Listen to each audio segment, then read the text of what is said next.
Are you ready? What?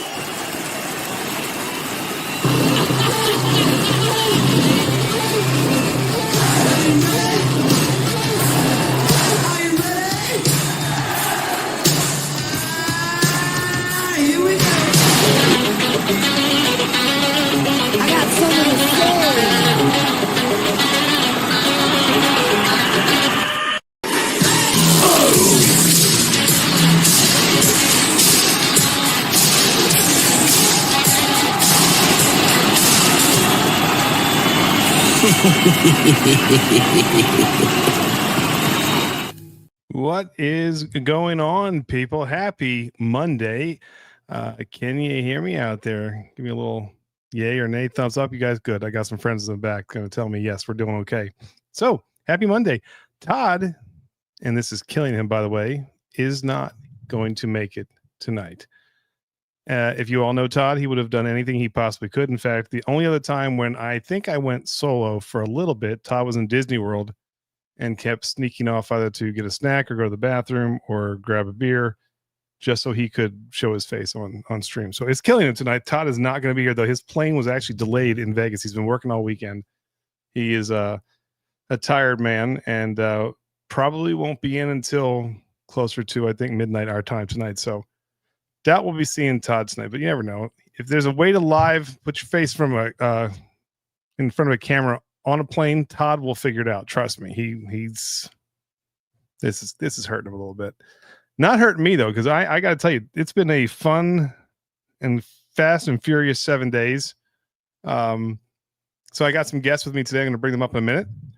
But yeah, I did a Chattanooga pick that was absolutely fantastic. I think you guys are going to absolutely love it. We're going to go over it very soon. Also, if you haven't seen our Patreon page, and this is for free members as well, not just for our paid members, but we did a little trip out to Kentucky this summer.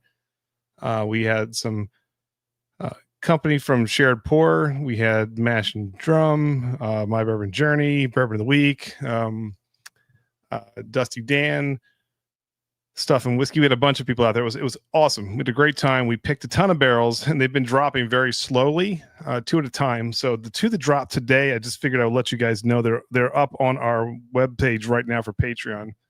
Some people out there have already gotten them, but the Ezra Brooks Foolproof, this one, I did the tasting notes, and this is one Todd would say it tastes like a Milky Way in a glass. I mean, it truly has all those caramel and just big vanilla notes that kind of it tastes kind of like a decadent candy bar. It's amazing. This thing is really, really good. And then the other one that I remember I got the first iteration of it was the Penelope Cooper series, the Rosé cask finish.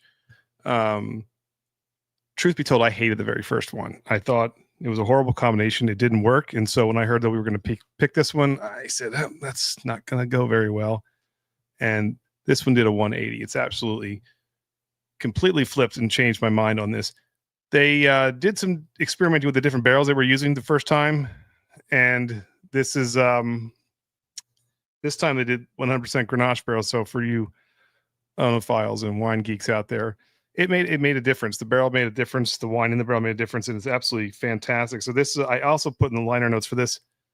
It's soft enough for some of those non-high proof chasers and bold enough for the proof chasers. It's got that kind of perfect blend, which is really nice. So if you don't sleep on this one is actually really, really good. We'll sip on both of these tonight too.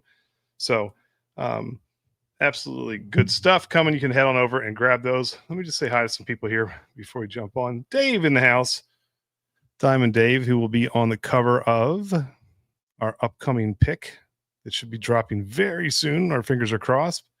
Diamond Dave's double barrel. We did that one out there and had a blast with him. So his first barrel pick, he got to be the guy on the tater sticker. So welcome, Dave. Good to see you, brother. Let's see. You got a bunch of people. Drifting Drams. Yep, they're here. What a hoot they are. This is why he needs Todd for the nerdy things. It's true. Just setting up tonight was a bear. I was like, oh my God, where do all these damn wires go? So Tony C, what's up? Frank is in the house, my buddy Frank. Cheers. Rocco is good. Rocco is my 5-pound Chihuahua puppy who choose everything and anything he possibly can, including people at times. So he is a terror, but I couldn't love that little guy anymore. I just hope he doesn't come down here because he'll jack up the whole stream. Gandhi, what's up? Lewis in the house. LP, what's going on, my friend? Let's see. Nashville Mac is here. We got all right. So we got some people coming in, filtering in. Anyway, let's get this show rolling tonight, shall we? So I'm going to bring up some of the crew who was joining me on the trip out to Chattanooga, which was absolutely fantastic. So no particular order, but I guess since you have a Tennessee name in your handle, let's bring up Brett, Nashville Mac. What's going on, buddy? How are you? Hey, I'm good. Thanks for having me. Hey, man, thanks for being here. And then we're gonna bring up the dynamic duo. You guys may know Ethan and Katie Turk. What's going on, guys? What's up, y'all? Thanks for having us, bud. Hey, man, anytime. And then our good friend Jason coming up, man. Jay, what's going on, buddy? Hey. What's up, Jason? Jason in the house. So anyway, yeah, I figured it'd be great if you guys came up and I'm excited about this pick. I thought it was fun. I think the whole experience was absolutely phenomenal. When I tell you they rolled out the red carpet, they rolled out the red carpet for us. I have not been on a pick quite like that before, but I thought instead of me kind of, to steal one of Todd's lines, bloviating about this, you guys want to jump in, just kind of tell me about your experience, and then we'll talk about the whiskey itself. But what did you guys think being out there? He's putting it to you, Katie. Oh, he's putting it on me first, man. I mean, for any of you that haven't been to Chattanooga, it's just a gorgeous town. One, just mountains around, lakes, rivers, all the things. But Chattanooga really did pull out the red carpet for us, as far as we went to lunch, then we went back to, take a tour, and just, something that not a lot of people get to do. Yeah. Just to clarify, we got to tour both facilities. Yes. That's part true. that most people don't get to do, right? Yeah, we got to do the experimental in the afternoon, which was a ton of fun. And they do have some wild and crazy things that got going on in Chattanooga, which is kind of cool. So if you're ever in Chattanooga, because just happen to be passing through, you want to hit that experimental distillery. It's really cool. I ended up grabbing a couple things to bring back. Anthony Peters is going to be joining us soon. He's running a little bit behind. He's on Tennessee time, but he's muling a bunch of stuff I got back for me. One of them was, this sounds crazy, but it was 100% rye, finished in, well, they called it German Amaro. It's actually Jägermeister. So it was a Jaeger finished rye. You would think that thing would just be awful, and it was so cool. I was like, how do you make these things work? And I'm sure for every Jaeger rye they make, there's probably a couple that bomb, but the ones we had were just absolutely fantastic. Any that stood out to you guys? So wait, are you saying there's a Jaeger bomb for every three that don't work? Or? Well played. Do I have the ability to do the Todd? Nice. Well done. Nice. No, they had some really cool stuff. Katie, you had the pre-pro you really liked, right? Yeah, we cracked it a little bit earlier. Sipping on right now. Oh, you guys, there you go. Yeah, tell us about that one. Oh, yeah. Yeah, Ethan probably can tell it more concise than I can. So okay, yeah. So basically, they tried to make the whiskey like they would have made it back in the day, right? And it went from all the way from the barrels backwards to the still. And then what I thought was really interesting was on the grain. So basically, when you would buy grain back in the day, right, they were telling us you wouldn't get the same type of corn and the same type of barley and the same type of rye. You might get a mix, because that's what you could get at volume, right? Farmers would all dump it together and it would get shipped to you. So it's like the corn is different types, and the same with the others. The other cool thing was the barrels on it. Normally barrels today are bent by steam, and with that they had to actually bend it by fire. So while they were bending the barrels, they also got a nice char on the staves, they were saying. Yeah, and it was well done. That was a beautiful pour. So I really enjoyed that one.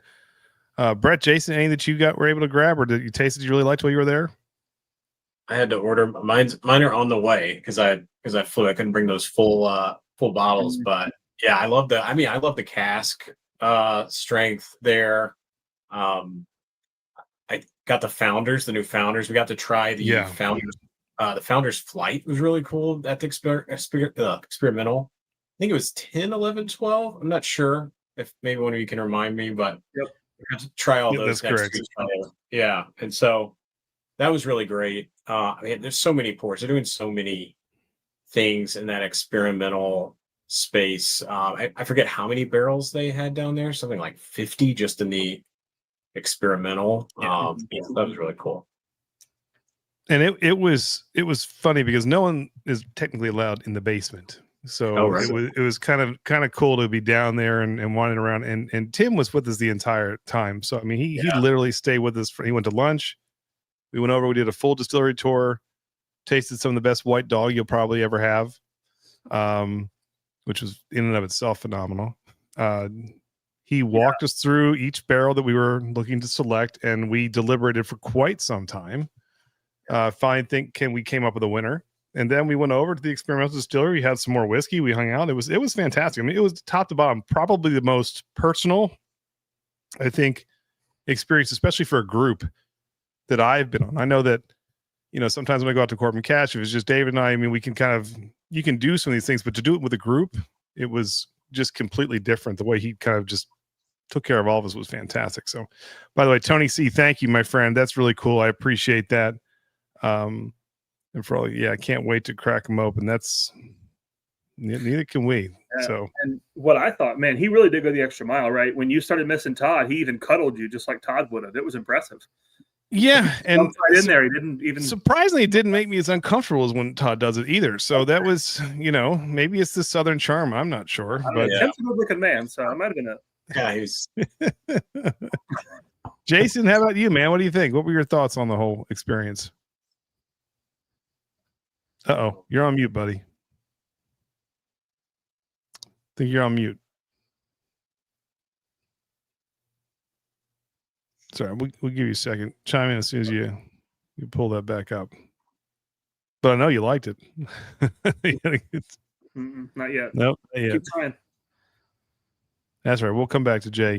He was a ton of fun, by the way, getting to meet everybody. And a lot of these people had not met before. I hadn't met everyone. This is another just kind of cool experience through the Patreons we try and do when we get out there. So I have met so many of you guys already. This has been fun. So that's why when Todd says, "Hey, it's worth $3.99 for a cup of coffee," events like this, it really is. I mean, this. Speaking of coffee, can somebody put the link to Ethan and Katie up there, please, so you can buy some of the best coffee you'll ever have? Yeah. So the coolest thing about these picks, man, is the people. Like, the whiskey's awesome, but the people is the best. It's just, you get to meet new people, and then having all the different palettes on the picks always makes for really interesting picks. And like, that was really, really apparent whenever we were going through the process and seeing like what people preferred and why, and it really gave you some insight into what they like. It was a lot of fun. No, it was great. Wait a minute. He's actually going to write to us. Hold on. That's fantastic. Let's log on and back on. Oh, thanks, man. I especially like that it has the little like the header printers from the on the bottom and the top. Like, you can tell he printed from the internet. It's funny. And I mean, I don't mean to laugh, but this is the loosest group I've been with too, as far as just kind of just hanging out and everybody didn't know each other, but joshing on each other, having a good time, laughing. This was a blast. Not that Tim Cornet, don't get upset. I've had a blast everywhere else I went to. But this had a different vibe to it. This is really cool. And I don't know if it was the town and I'll tell you, I drove the back way into Chattanooga. So I guess there was some construction or something as I was going in, and I went the back way, and I'm actually on the phone with Todd, and I was like, where in the blue hell am I? This part of town was completely dilapidated. There was nothing going on. It looked like there was, if we were lucky, you could find 3 souls out there walking because everything was boarded up. I was like, this is Chattanooga? Wow, this is going to be fun.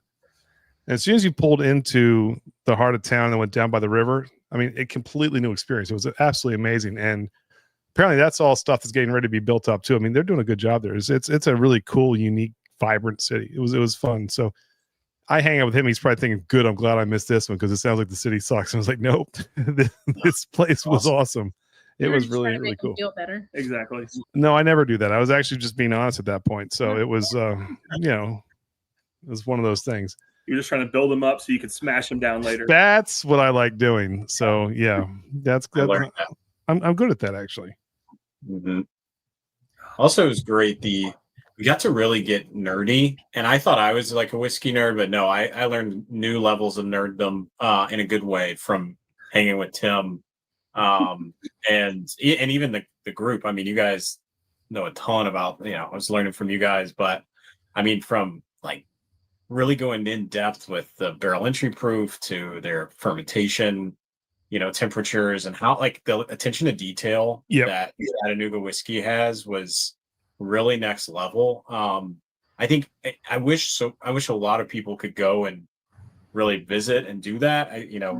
Because I think I don't know what distribution's like for a lot of people. I know up here in the DMV area there's not a lot. I think they're actually this week. I think they're up here, or it's either next week. I forget, Andy, but they're coming up here to kind of tour. But really getting to try a lot of their stuff and seeing how different it is, and finding the one that matches your palate it was awesome to do.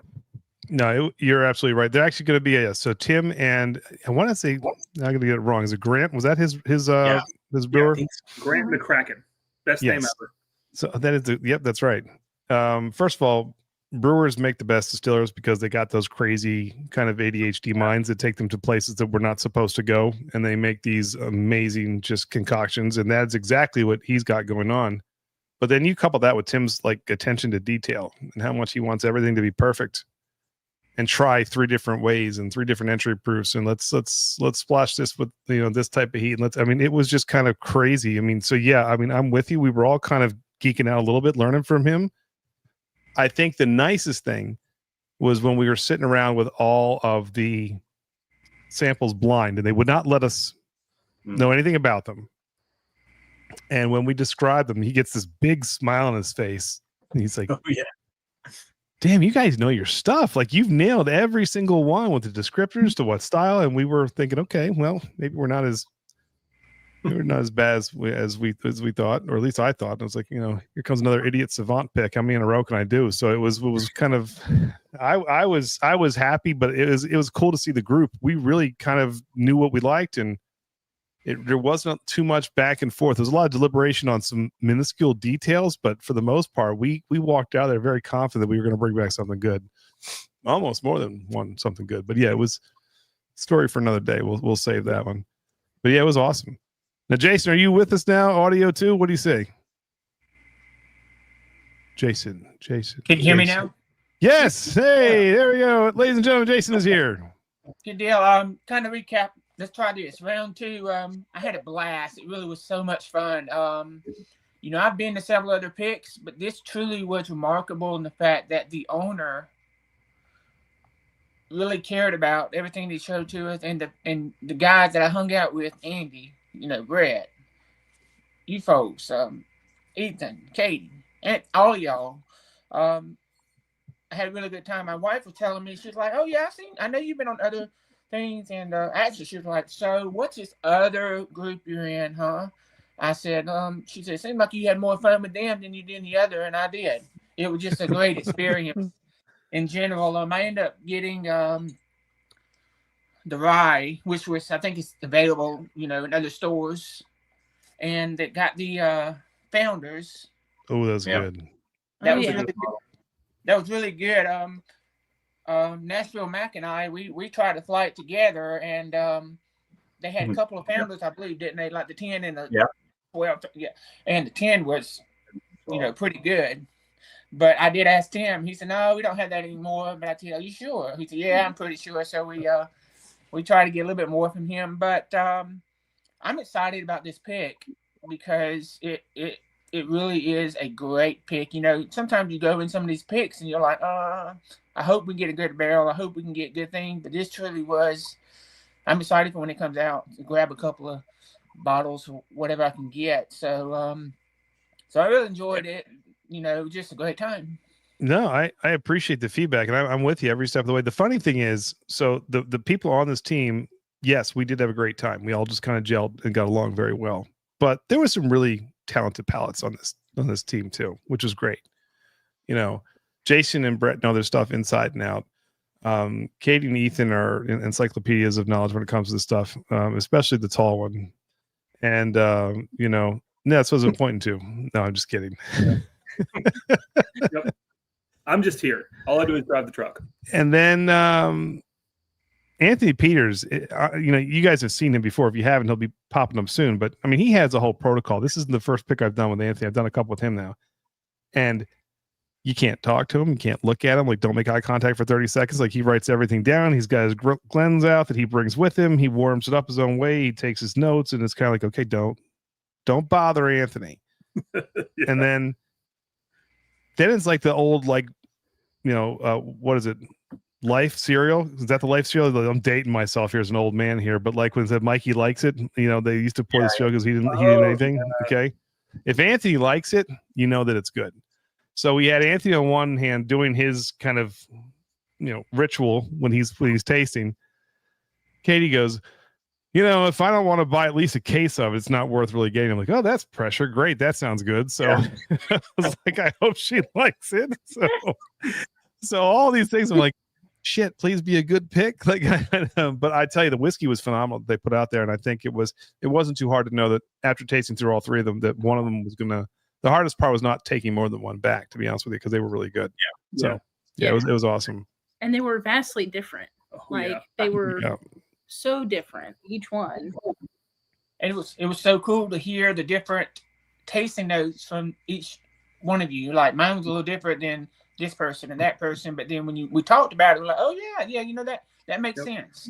Like when Katie, you were talking about that last number 3 being a winter, I was like, okay, you know, I get that. And the middle one, you know, I think Ethan, that was your favorite one with the butterscotch going forward. But what was great, they all were so good that we really couldn't pick the bad one. It was just, actually, I thought it was harder for us to pick because it was so good.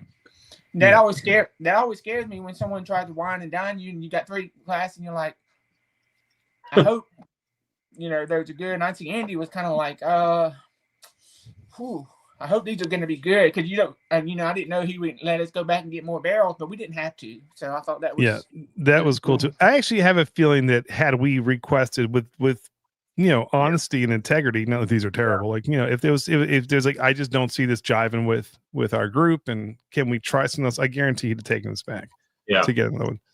But we you're right, Jason. We didn't have to. I mean, that was what was so cool. We just did not have to.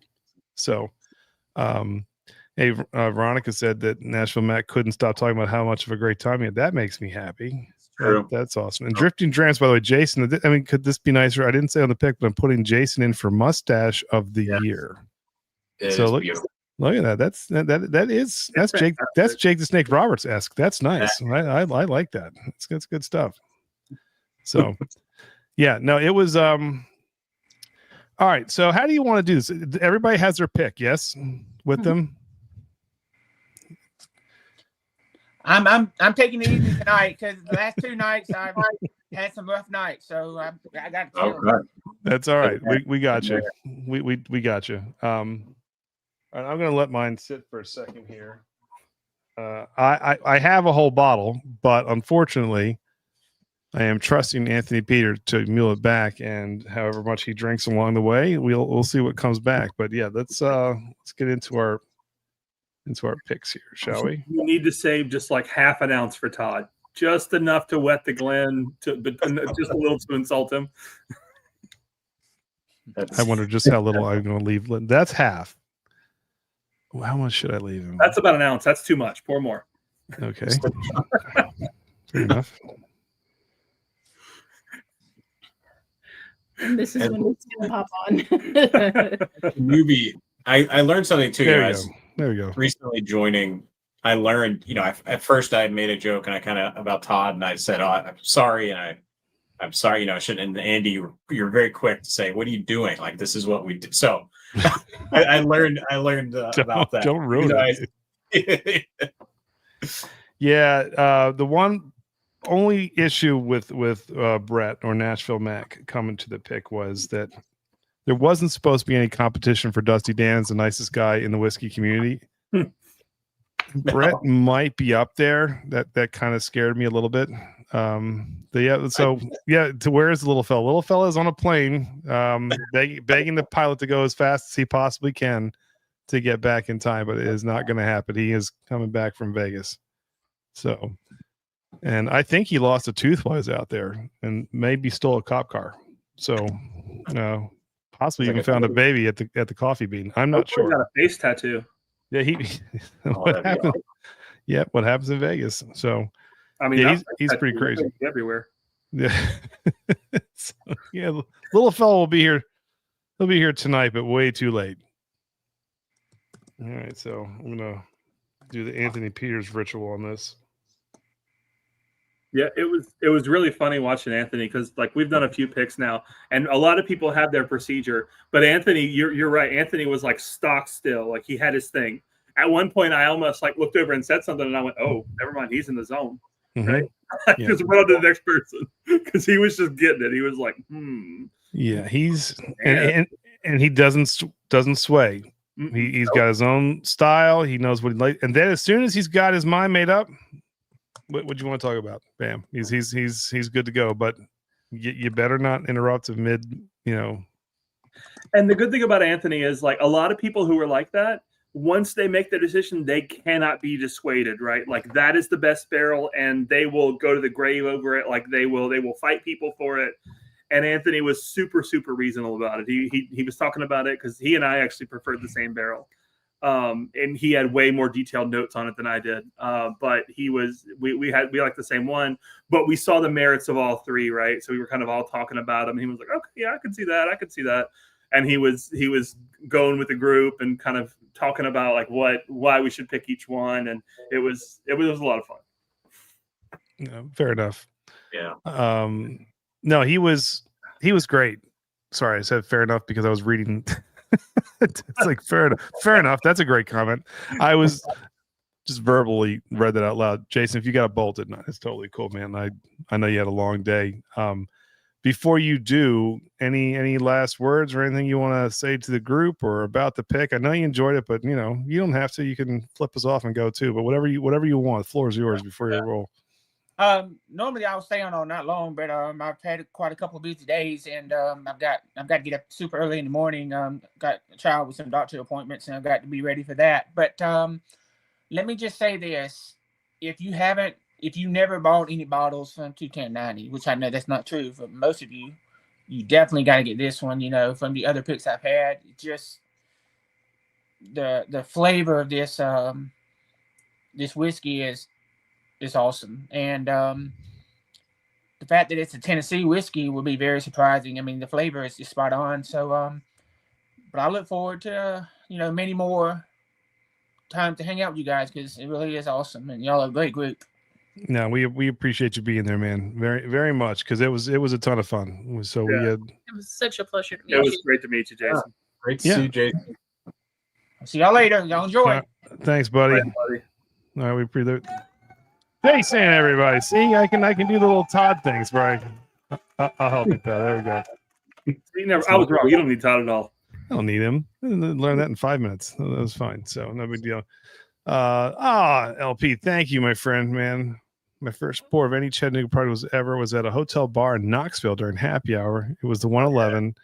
Can't wait to get my grubby paws and what is certainly an outstanding pick. Thanks.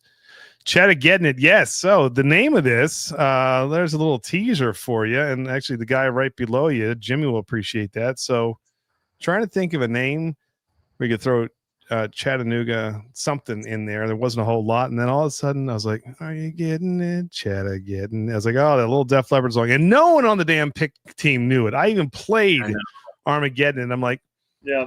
I'm not that much older than you guys. And of course, all the grunge heads, they're like, well, we kind of like Kurt Cobain's music. Okay, that's cool, man. But this is like a couple years before. I'm sure you could, but this team, the only thing they probably didn't agree on was the choice of the name for it. But yes, this is going to be Chatta Getting It. So another rock title. I can probably pull the Tater sticker up here before the night is over. I'll get that pulled up. But yeah, so.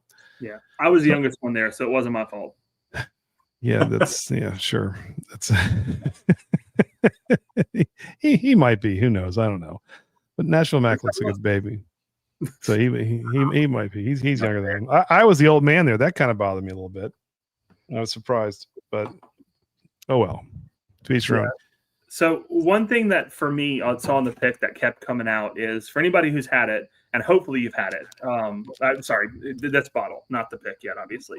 But the Chattanooga Bottled and Bond, they do a spring and a fall every year. I love those freaking bottles. They're so sweet and fruity. They're just like a perfect springtime, summertime pour. I love them for that. And that's what this kept giving me notes of, right? It kept giving me notes of that Bottled and Bond, but that's always at 100 proof, right? Because Bottled and Bond. Mm-hmm. But this was obviously turned up because of the proof point, and the profile was just, again, it's something that I could just tear up. That bottle's very quick.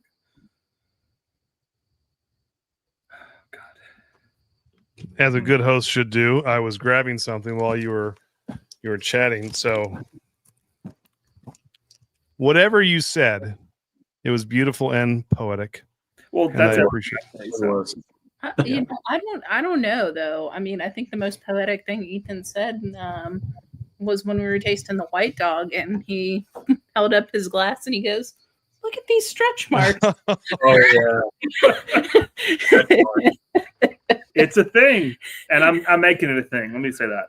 So everybody's seen it. These two may have had the best descriptors because, stretch marks. I'll let you go ahead and explain away because that's going to become a new thing, stretch marks. It's got to. But didn't your better half have a great descriptor too?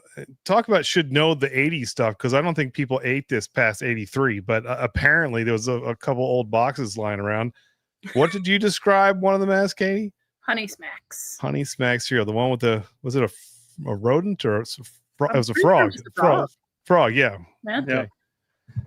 Yep. So they were deemed stretch marks and Honey Smacks for the rest of the trip. So that was maybe the most flattering nicknames you can give anybody. So yeah, but again, we're not talking about this pick, just so everyone knows we're not. Because that may not be the most flattering notes for the upcoming barrel, but that's not what we're talking about here.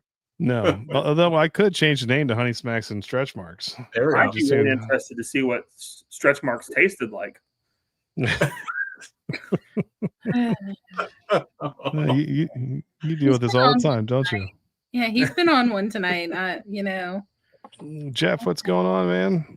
Welcome. I saw Chris pop in earlier. Yeah, share, get the word out. I know this whole Monday thing is screwing with people a little bit.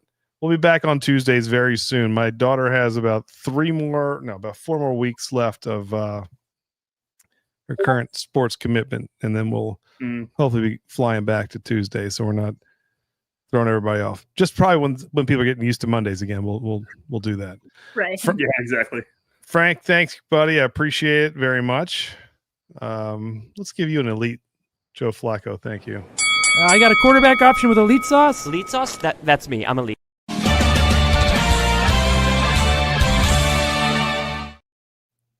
All right. Shall we? You like that? Yeah. Yep. Fantastic. Shall we dive into the pick a little bit? Absolutely. All right. I will kind of do. It's funny because, if Todd were here, it would be the quick and bam, he'd just have his notes out like that. He's very good at it, by the way. He's very good at doing that, but it takes me forever. So I enjoyed the pick because everyone was kind of going around the room and taking their time, and it gave me time to think and kind of get my head around what I was sipping on. So I can do that again tonight. I'll let Brett, Turks, you guys can go first. Tell me what your thoughts are. We'll go nose, then we'll go palate, and we'll see if it remembers if it's as wonderful as it was that rainy day in Chattanooga. Yeah. Well, on the nose here, it's pretty simple. For me, I get light cherry is kind of the first thing. Maybe even like a little citrus. And I think also some background with Chattanooga for me. The first time I had Chattanooga whiskey it was over a decade ago. It had been a while. And I think I first, and I had a little, maybe a little trepidation coming into this pick because it took me a couple bottles and like figuring out my palate with Chattanooga, because of their attention to malts and the Tennessee high malt. And they have a wide range of things there. So I was really interested to see what we get here. And with this, the first thing that came to my mind was the nose of almost like that traditional Kentucky nose with a bit more sweet, sort of cherry note. So I don't know if anyone else agrees with that, but if I'm going first, I'm sticking to it. Yeah, boy, I like it. Perfect. What do you think, guys? Yeah, I mean, definitely the cherry, red fruits, brown sugar, Yep. molasses. Definitely has those Kentucky vibes, as Brett was saying. So I'm going to take Brett's notes and just say drizzle honey over the top. Oh, yeah. Oh, It's got that light, bright sweetness to it. That is the thing I was missing. Yeah. Honey Smacks. This was the honey That's where the smacks. honey This smacks is came the- from. this is Yeah. the honey smacks See? one. Yeah. See, Stretch Marks remembers. No, what's the stretch marks for members? Oh, God. Dear God. Oh, wait a minute. We got one more to add to the group. The palate himself is here. What is going on, Anthony? There he is. How's it going? Hey. Hey, man, it's good. It's good. Welcome. We were just rapping a little bit about the pick that you have the honor of having the entire bottle. So, I got to count you not to kill it before you come back, but I trust you. So, how's life out in Tennessee, buddy? You still there? You still with me? Oh, I'm doing all right. I think my internet's a little bit wonky right now. I might have to try to fix that. No worries. Jason wrote us a personal note. Give me So a if you have second. to do that, Let you me can try, do that too. All right. I'll let you play around for a second. I'll be back. All right. We're batting 1,000 with people coming on and off tonight. So, I know. but it was when you guys were talking about your descriptors too. It was funny because when Tim got to me from Chattanooga, he said, and I didn't want to be redundant, so I kind of like took it in a different direction and said this glass like smells like a confectionery, like it's just got kind of those notes to it. And then I said because the next one we tasted that we ultimately didn't make, it was like that smells like I'm kind of back in the distillery with some more grainy notes and the corn notes like kind of popping off on you. So yeah, and I'm sticking to that too. I mean, there was even times when I would smell this, and I don't know if you guys have ever had the barrel seagrass where you kind of get a few of those little kind of cotton candy vibes that kind of go like the country fair things, like the funnel cake stuff. And I typically don't go, especially after the last couple picks of like smoke and barbecue and all these things like that. This one feels very bourbony, which I really like, but it's not one dimensional. So it's not by any means strictly sweet.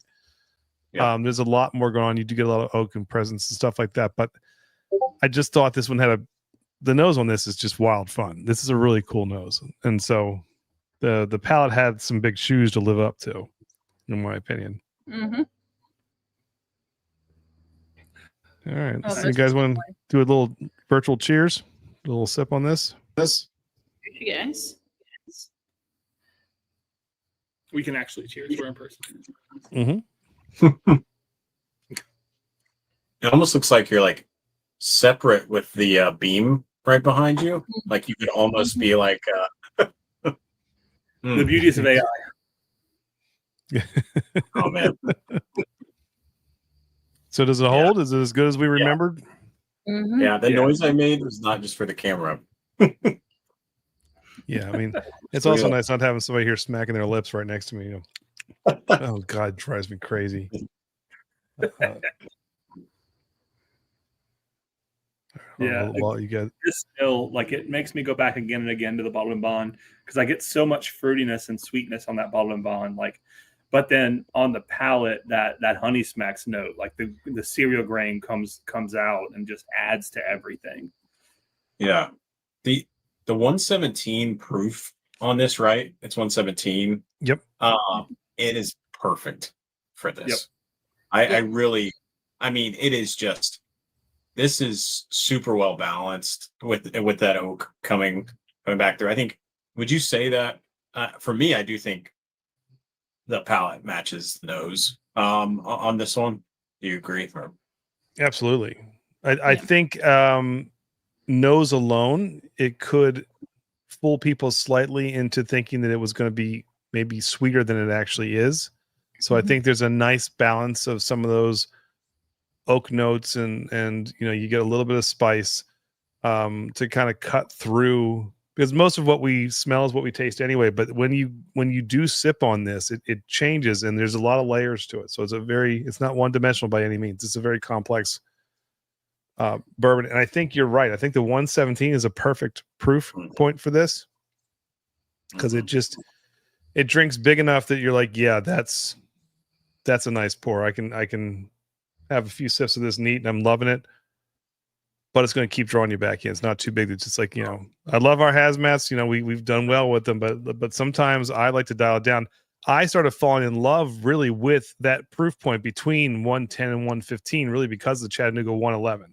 That was the first one I was like, gosh, everything around that proof point with give or take, a handful of numbers has been beautiful. That's my favorite probably proof to stay into. And I think it was Nancy Fraley that said sometimes she likes things proof down a little bit, even though she has some of her, cast strength offerings, because she says oftentimes the higher the proof, the more you can mask the deficiencies of the whiskey. What I like here is that you're kind of tasting everything, and it's just kind of all out there for you. Anthony, I'm sorry, there you're back. How we doing now? Yeah, now much cleaner connection. All right, good to see you, buddy. So yeah, I guess you've already done the big reveal and talked about the bottle, right? Well, look, we've done it, but you've got the bottle, and you are Anthony the Palate Peters. So we'll let you go ahead and do a little talking. Yeah. So like y'all know, this is the Chattanooga 91 mash bill, and it's basic. Did you guys talk about how they do the 91 recipe all via that Solera barrel? We did not. Oh yeah. So the single barrel that we are about to embark on, these are all part of a kind of a chain of mash bills. So like when you get 91 on the shelf, it comes from the Solera barrel at Chattanooga, right? So they basically blend all of those 91 mash bill, like the whole mash bill, yeast strain, the whole thing that makes a 91, and they Solera age this. But some of them are unique enough to where they can make a single barrel out of, and this is one of those exceptional ones. So I have been allowed to procure an ounce on here, so I'll give my little thoughts on it, at least after You've earned it. You're muling me a bunch of stuff. You've earned that one, so I appreciate it. Oh yeah, quite a few things. So spent a little money. So, but this just has a super pleasant caramel nose for me. I know some people are getting like some confectioner sugar kind of things, but to me, it's just really like a good bourbon, but with a little bit of that. I don't know, like a little bit of that cornbread kind of thing, but very faint. It's not crafty like other, kind of younger bourbons. It's got a beautiful sweet nose, and that heat does some. It expedites that aging process too. And he was talking to us about how crazy hot it gets there. We experienced a little bit of that in Still Austin when we were out there at their Rick House, but they never go dormant. So that's the fun thing too, is that if there's some freakish cold weather, they'll let it get as hot as it can. But if it ever dips, it might go below 50. They last with a little bit of heat, so it never goes dormant, which is kind of cool too. So it really expedites the aging process. Well, this one thing was around 5 years ish, I believe, old. Yeah, it's a great pour. Yeah, I like that better than like Old Forester, right? Where they actually heat cycle the warehouses, because heat cycling the warehouses to me can introduce some off flavors and make it kind of hot sometimes. But the way that Chattanooga whiskey is doing it in Chattanooga, it lets all the goodness come out without introducing any of the off flavors. See, I told you guys we had a good pick team. We had a quality pick team here. Some brilliant minds and myself all went down there and picked a hell of a good spirit to go back with. And Anthony, I'm just go ahead. Sorry, no, I was just saying. I just keep pouring this sample, and I'm like, oh no, it keeps going fast. So I'm hearing that this thing's coming fast, and I hope it does. Anyway, that's all I have to say. Turn into a Canadian whiskey fanboy. Look, we got some Canadians in the house tonight. Yeah, I'm loving this. I'm pretty sure I might get rid of this sample before Todd gets back, both purposely and because I like it. But this, I think the other thing I really liked about Chattanooga was, you know, when I went out to Corbin Cash, and we've done a bunch of picks with them now, telling the story of, you know, David being, you know, a third generation farmer, and, you know, his heritage, his Portuguese, Italian roots, all those things. It made getting the whiskey that much more. It felt better. It's like, this isn't just a bottle that you grab off the shelf. Like, there's a story behind it. People before product. We always say people before product. And most of our picks have really all been like that. Even when we went up and saw the Junkies, I mean, they could not have been nicer and more genuine guys in person. Like, we were truly impressed. You know, they let me, you know, rib on them and Todd a little bit so we could do a bit for them. I mean, they were great. You know, so I love the story element of bourbon. It's so different from, you know, going out and having a couple beers with the guys. Just like, hey, you know, let's drink a couple IPAs. There's stories behind this, very similar and reminiscent to wine. And Chattanooga whiskey is the same way. Their people are fantastic, and the operation is top notch. But they're becoming very much synonymous as like the heartbeat of that city, which I really like, and for good reason. And the ethnocentricity of pro Chattanooga in Tennessee is awesome. So the fact that they have a tiny footprint that's now expanding, going to be coming into Maryland, DC, and Virginia, Delaware, I'm stoked to be able to find more Chattanooga on the shelf. I really am. I'm excited for them expanding a little bit, because this is not something outside of a few states you guys are going to be able to get anywhere else either. So that's another reason it really draws. And they have a very limited program. I mean, I think they said 30 barrels going out this year, if I wasn't mistaken. Something very small. Yeah, it's crazy. Yeah, that's minuscule, guys. That's not a lot. So to be one of very few, most of them are local outfits, you know, stores and liquor stores and stuff like that. So this is a really rare and unique opportunity. So we're stoked about this. This is fantastic, and the fact that it tastes bloody delicious doesn't hurt either. Yeah. Well, and one of the cool things about, go ahead, Anthony. Oh, I was just going to say that for the people who get in on this bottle, I think it's all kind of special in a way, because I mean, the 91 flagship is what their hallmark of the kind of flavor that they were kind of pushing, right? And this is just perfected, you know, 91. It's like full bore, properly, you know, proper proof, because it hasn't been watered down at all. It's just beautiful. So I think it's a great way of putting it. I mean, it's like 91 on steroids. It just kind of all elevates together and just it's enhanced. And again, a perfect proof point. There are some beautiful pours under 100 proof. Oh God, yeah. But I do like the body of over 100, and I think that 100 to 115 range is a perfect range. And so, you know, pull that up another 2 points, and it's right there. This is pretty special, to be honest with you. Yeah, it's a sweet spot for things that are aged on this side of the pond, right? If you go over to Scotland and such, then you can get a sweet spot around 90, 92 proof. But on this side, you lose a lot if you go below 100. And then once you get closer to 110, 115, like you said, it's just, you keep all the good stuff. You don't get any of the bad stuff. And it's just, man. It's fantastic.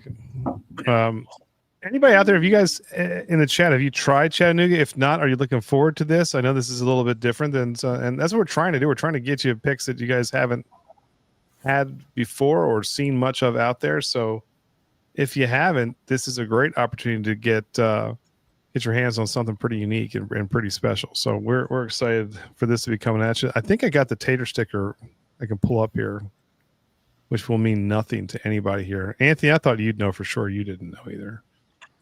I'm I'm a bad hair metal fan. I'm sorry.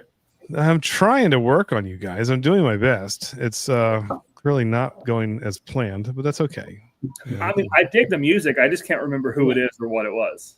Well, Yeah. it's not that hard. It's the greatest band of this and or any generation, Ethan. This is not. This wasn't a trick question here, so that's fine. You know the Goldfish quote from Ted Lasso? He stole that from me. That's my line. That doesn't. You know what? That doesn't surprise me either. That's pretty awesome. I still have to see the third season of Ted Lasso. Is it worth seeing? I saw the first one. I loved it. Absolutely, yeah. Okay, I gotta see it. I gotta watch it. All right. So while you're pulling that up, I was doing some research on toasted barrels after we came back because they talked about how they were some of the independent stave.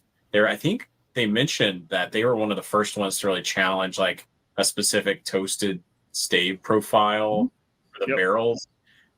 Well, on the Independent Staves website, if you go to their like definitions and how, we talked a little bit about too, how like the Kelvin barrels, I forget exactly what Tim said, and I won't put him on blast too here because they have Kelvin. I think they have some Kelvin stuff too, but they have a few, in the experimental, but the Independent Stave, I think, has a more sort of, I think you call it scientific approach. But, I think now you see, a lot of the Penelope toasted, the marshmallow toasted, that's like this huge thing people are reaching for. And I think it was, someone helped me with this, but it was 5 years to a decade ago of, Chattanooga Whiskey coming to them saying, we want this. And then on the website at Independent State, they list Chattanooga Whiskey as the ones that basically started, which I thought was really cool. It just shows cool. yet again that they're leading a lot of this stuff, which is cool. And I don't think they mind being second fiddle sometimes to some people's goal, and I don't want to throw any distilleries under the bus that want to grow, but there's something really beautiful. It kind of reminds me of when we had Seth Detling on, like their operation, like we're going to do what Detling does, and that's it. Whatever expansion growth comes from it, so be it. But that's not the ultimate goal, which I think is really cool. I think it's quality before quantity, and that's kind of been a motto of theirs, and that goes for everything they're using for the ingredients too. If they're going to switch from Kelvin, there's going to be a reason for it, and that's what I liked. There was intentionality behind everything that they did, which was really cool. So that's kind of funny. Kraken commented, nothing beats Corbin Cash right now. Changed my mind. So I'm not going to try and change your mind because I love David Souza and everything he's doing out there because I absolutely adore Corbin Cash. What I will say is I think they're two very different entities. If I had to, I don't think there's anything at Corbin Cash that really kind of tastes like Chattanooga, and vice versa. Chattanooga's doing a lot more experimental stuff. You want that real authentic grain to glass, like right there with the 200 acres and stuff at the Merced Rye. Like that's a completely different ball game. And it's a different aging process out there. I mean, if you've been to it's a small rick house, but dangerous and hot rick house with those, those California summers inland a little bit. It's just completely different. So, I think I would say the best way to find out is to give it a try and see what you think. Obviously, single barrels are going to be a good representation, but they're not a representative completely of the core offerings either. I think, I love David's core offerings. His single barrels are to die for. So, so there's that too. Like, you have to take that into consideration. Whereas, Torb just mentioned like the 111 is great though. And some people said they've heard mixed opinions. You're always going to hear it on core offerings subjectivity to it because that's just the nature of the game. But I love the 111. I love it. And speaking of the 111, we found an interesting factoid around the 111, which is that they basically just take, what was it, like 30 barrels, 20 barrels? Well, it was like some number of barrels. Eight barrels. Oh, right. It's that small. That's right. Tiny. Yeah. Every bottle of 111 is a batch from 8 barrels that are designated together. And those barrels have a varying barrel entry proof of 113, 115, and 117. And and then they just leave it there. And then after 4 years, they're ready to be batched, and they don't. And it's wild to me because they have such confidence in their blending skill, or not blending, but their distilling skills and their their control of their aging process, that they're confident that they can just batch the whole thing together. No like blending to taste. It literally is a batch of 8 barrels. So they actually vary from batch to batch. So if you find one that you like, look on the back of the bottle, look for that batch number, and you want to find more of that batch, Or if you don't like one. He did say though, you have to be, and you have a nickname now, Anthony the Palate Peters, like good, to be able to tell the difference, because the variation is within a margin of error between 5% either way. Not enough that anyone other than a true aficionado might be able to pull some subtleties out. So if you're Anthony Peters level, yes. If not, I challenge you to blind them and pick out which one is which. So, and that's the confidence and swag they have too, Anthony. It's kind of like, yeah, we kind of dare you to go ahead and pull that out, which I thought was kind of cool too. They were unabashedly honest too, which I thought was cool about everything they did. They were very upfront. Yep. There was no secrets, we can't really talk about that. Everything was on the table. They were very open and honest. It was really cool. It was a great experience to be out there with him. And I kind of hope we do it again, to be honest with you, because it was definitely worth it. And you're going to find unique things every time you go. Yep. Just like we had this time. Yeah. Oh yeah. By the way, that Founders is great. Yeah, just who I don't know who's Torps. Yeah, it's good. It's very good. Yeah, and the Founders 13 is very good. I think we would have picked a different barrel if we were there in the fall. I think if we were there in the fall, barrel 3 would have been what we chose. It would have fit with the weather. It would have been just like really nice and pleasing for that time of year.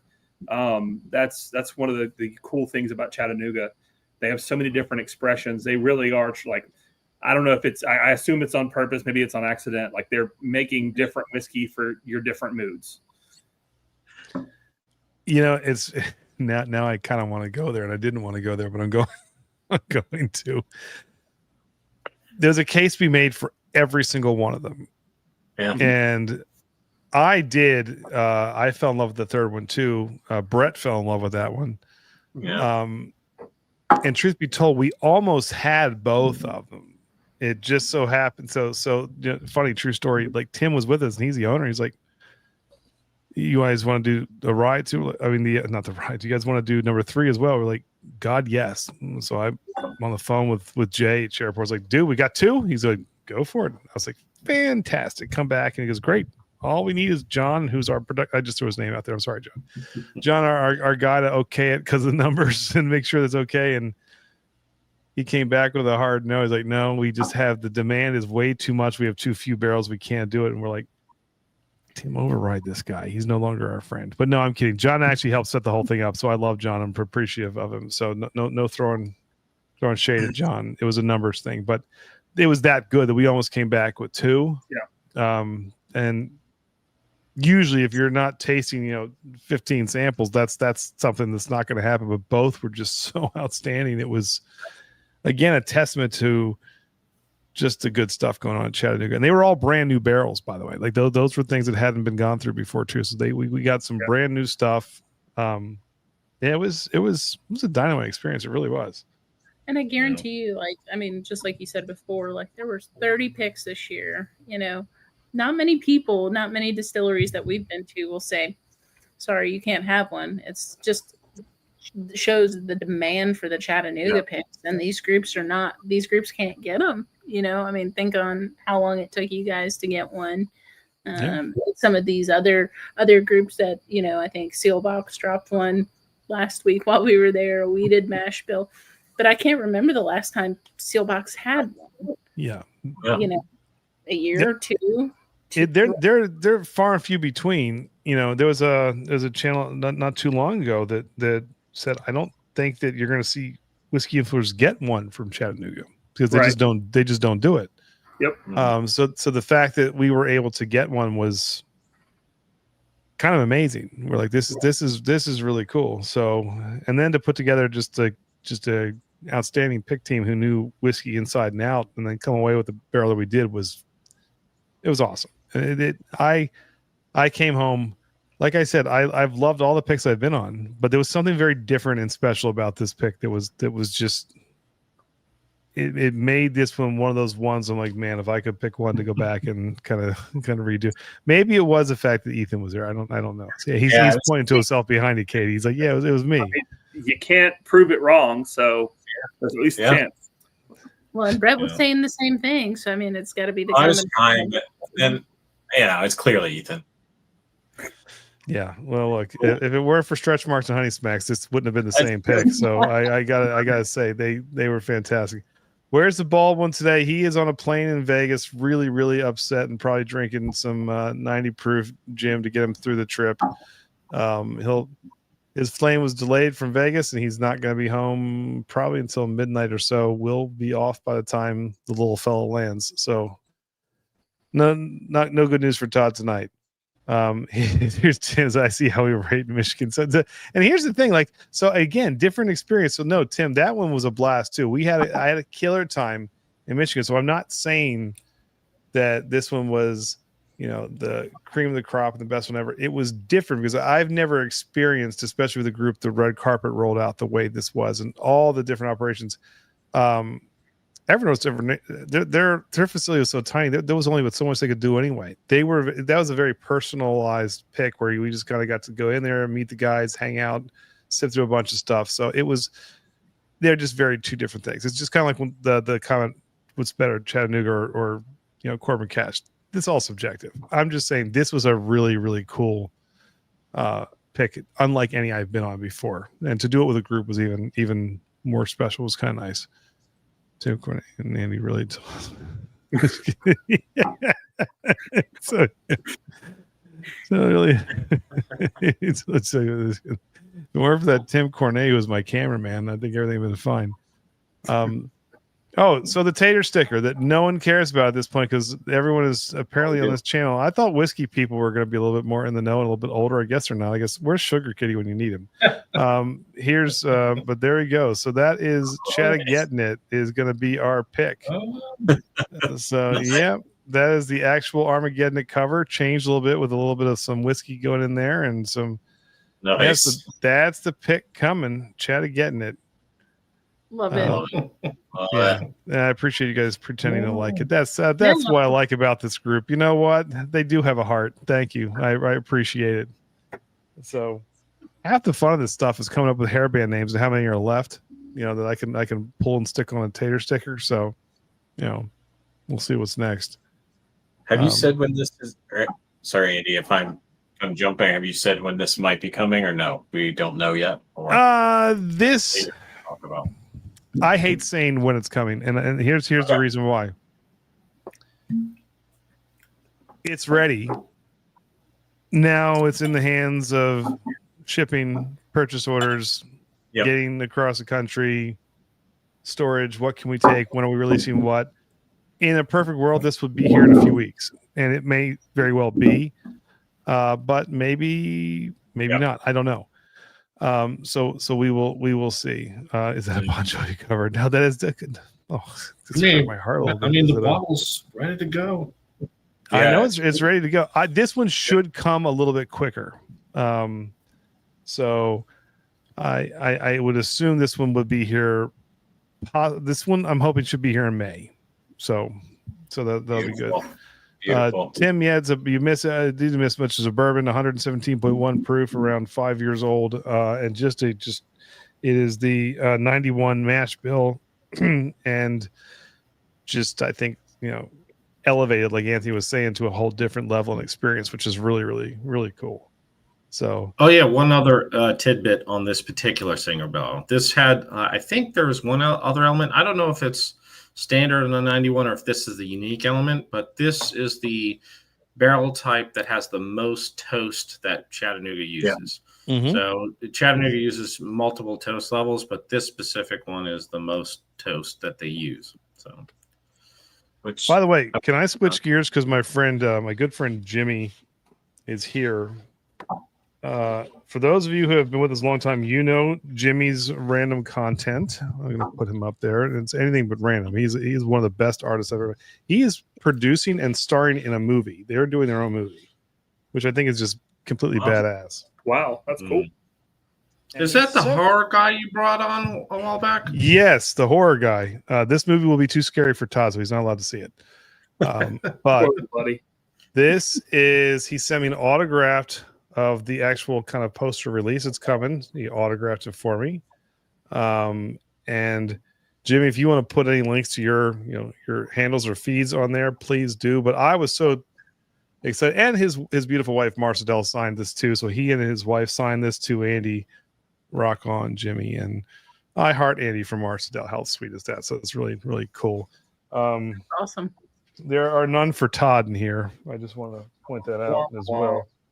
No, I think Todd got one too. No, he is going to be scared. The little fella does not like horror movies at all. That's probably why he watches Real Housewives with his better half a couple of nights a week. So, do you like Real Housewives, Ethan? Do you and Katie ever watch that? Do you guys know? Oh yeah, she's ashamed. We absolutely do all the time. We actually live on Wisteria Lane here in Tennessee. It's a little known fact. Okay, yeah. Wow. That's awesome. I can't see Katie watching Real Housewives.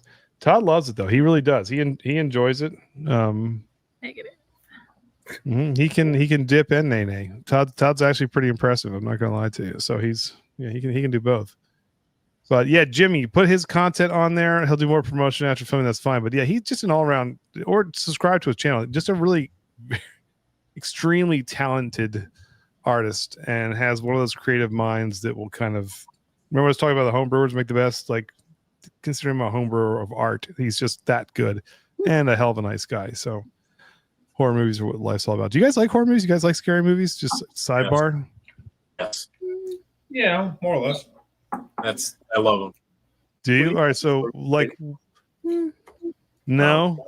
All right. So what's what's your level of tolerance with horror movies? Like I'm always curious how people are with these things. Like Nightmare on Elm Street scare you too much? Halloween worse than that? Less than that? Like what's?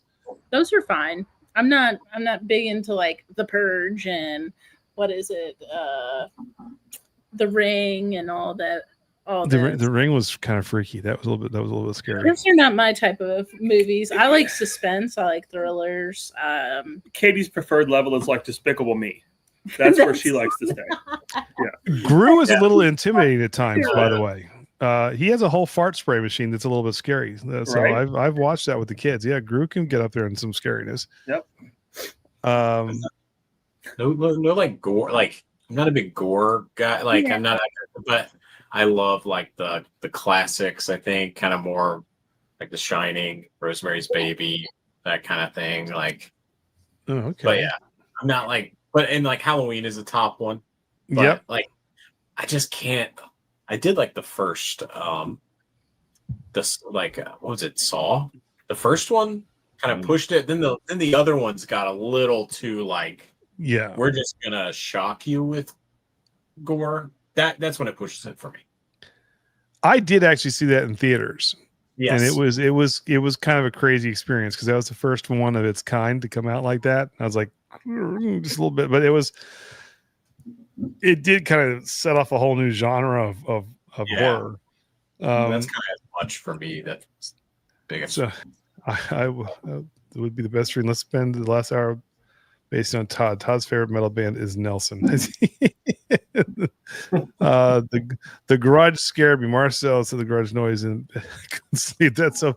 All right, first horror. Anthony, anything that scared you? I do like these topics. Any horror movie that scared you? In the chat, if there's a horror movie that kind of freaked you out as a kid or even as an adult, like put it in the chat. I'd love to hear it. I always get that kind of stuff's fun. Oh,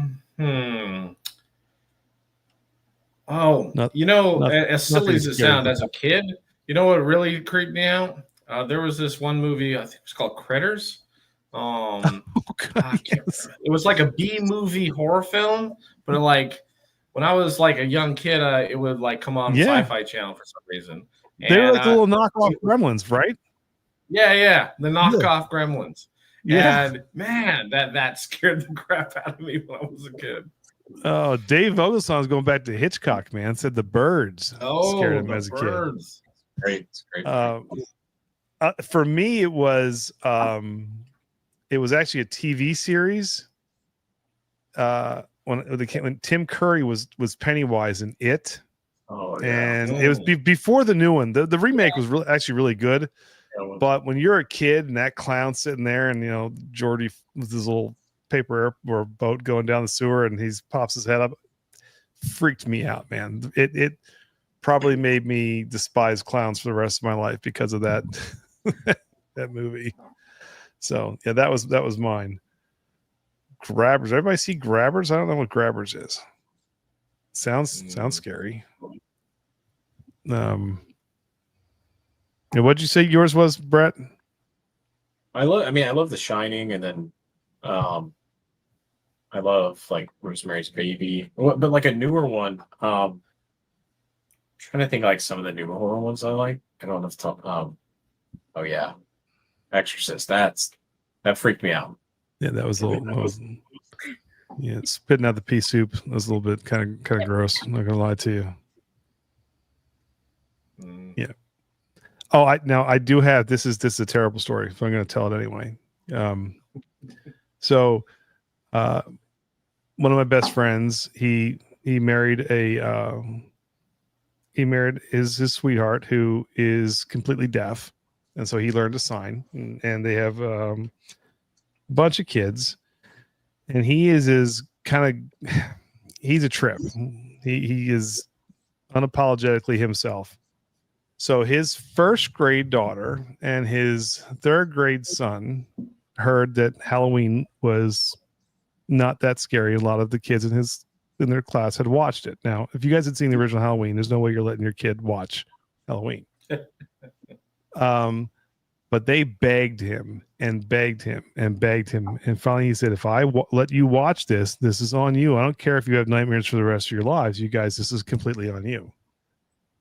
So he shows in the movie, and I'm sure those kids were already freaked out to the point of like, I hope they don't call CPS on dad for letting us watch Halloween, but whatever. The kids watch the movie, and he goes, see, I told you, scary, right? Now, what are the kids going to do? That didn't scare me. That didn't scare me. That didn't scare me. So he had one more trick up his sleeve. He had his wife take a camera, and he said, all right, guys, let's take some pictures. So the kids went behind right in front of the fence in his backyard. He leaves to go in the house.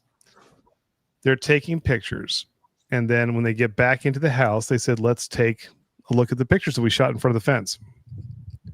He had gone behind the fence, put a Mike Myers mask on, and stuck his head up over the fence. So there's a couple pictures without it, and then there's like 3 pictures of him, and he's got like the knife up like this, and then he goes right back down, and the kids freak out. They're like, oh my God, I thought it wasn't real. And he goes, see what you did? You evoked Mike Myers. See, this is what happens when you kids are too cocky. And he goes, well, you guys will protect us. He goes, I can't protect you from Mike Myers. What about mom? Mom won't even hear him coming. And that's when he said that. I was like, you're terrible. That's all. He goes, mom won't even hear him coming.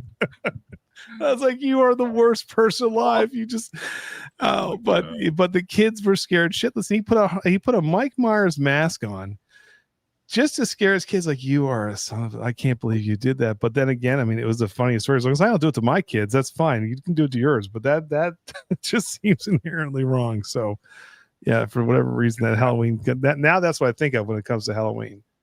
But yeah. Andy, when you were bringing up age earlier, I was talking this past Halloween with one of our new hires, and we're talking about found footage horror. And I said, hey, you guys seen the Blair Witch Project? And they go, and the new hire, she goes, she's young, shot out of college. She goes, oh, is that the old one? And I go, no, that's the one that's like, like 99. It's not the old, like, that's on DVD. I had it on DVD. And I just got the biggest blank stare. So anyway, just to convert both things here of age and then horror. What's a DVD? Where were we? We were all out actually somewhere in Chattanooga, and I was just being, what's the I think it's a speakeasy. The night before, so we met you guys. Ethan and Katie and I went to a speakeasy at the Kelsey, I think is the name of the hotel that we were at. Mm-hmm. And I was being obnoxious, and the guy gets Ethan and Katie's ID, and then he said, "Can I see your ID?" I was like, "It's a pretty good fake, ha ha ha, whatever." And he goes, "Well, maybe I'll need to take some other form of verification." I was like, "Do you take a Blockbuster card?" He goes, "The fact that you said Blockbuster makes me realize you're old enough to drink." It's like, okay, there you go. It shows your age real quick. So, House of Wax. See, there's a remake. I, for the longest time, thought that was that really bad Paris Hilton movie. Apparently, it's a remake from long, long ago. So, hey Andy, did you ever watch Tales from the Crypt when you were growing up? Oh, I saw a couple. They did scare me a little bit. I'm not gonna lie to you. Yeah, that was a pretty scary show. Although when I was a kid, the first thing that scared the crap out of me, believe it or not, I'm hoping I was younger than I'm thinking I was, but I didn't make it through the Wizard of Oz because when the flying monkeys came out, I was like, nope, not for me. Though, and I was like, done. I could not get past the flying monkeys. They scared the crap out of me. So it took me a few tries. That, and also, believe it or not, the first vinyl, so here's how old I am, record that I bought was Michael Jackson's Thriller. But when I saw the video and he turned into the werewolf, that scared the crap out of me too as a kid. So apparently I was a scared little guy before I got a little bit more courage as I got older. But You had a little Todd in you. yeah, a little Todd. I was a scared little fellow.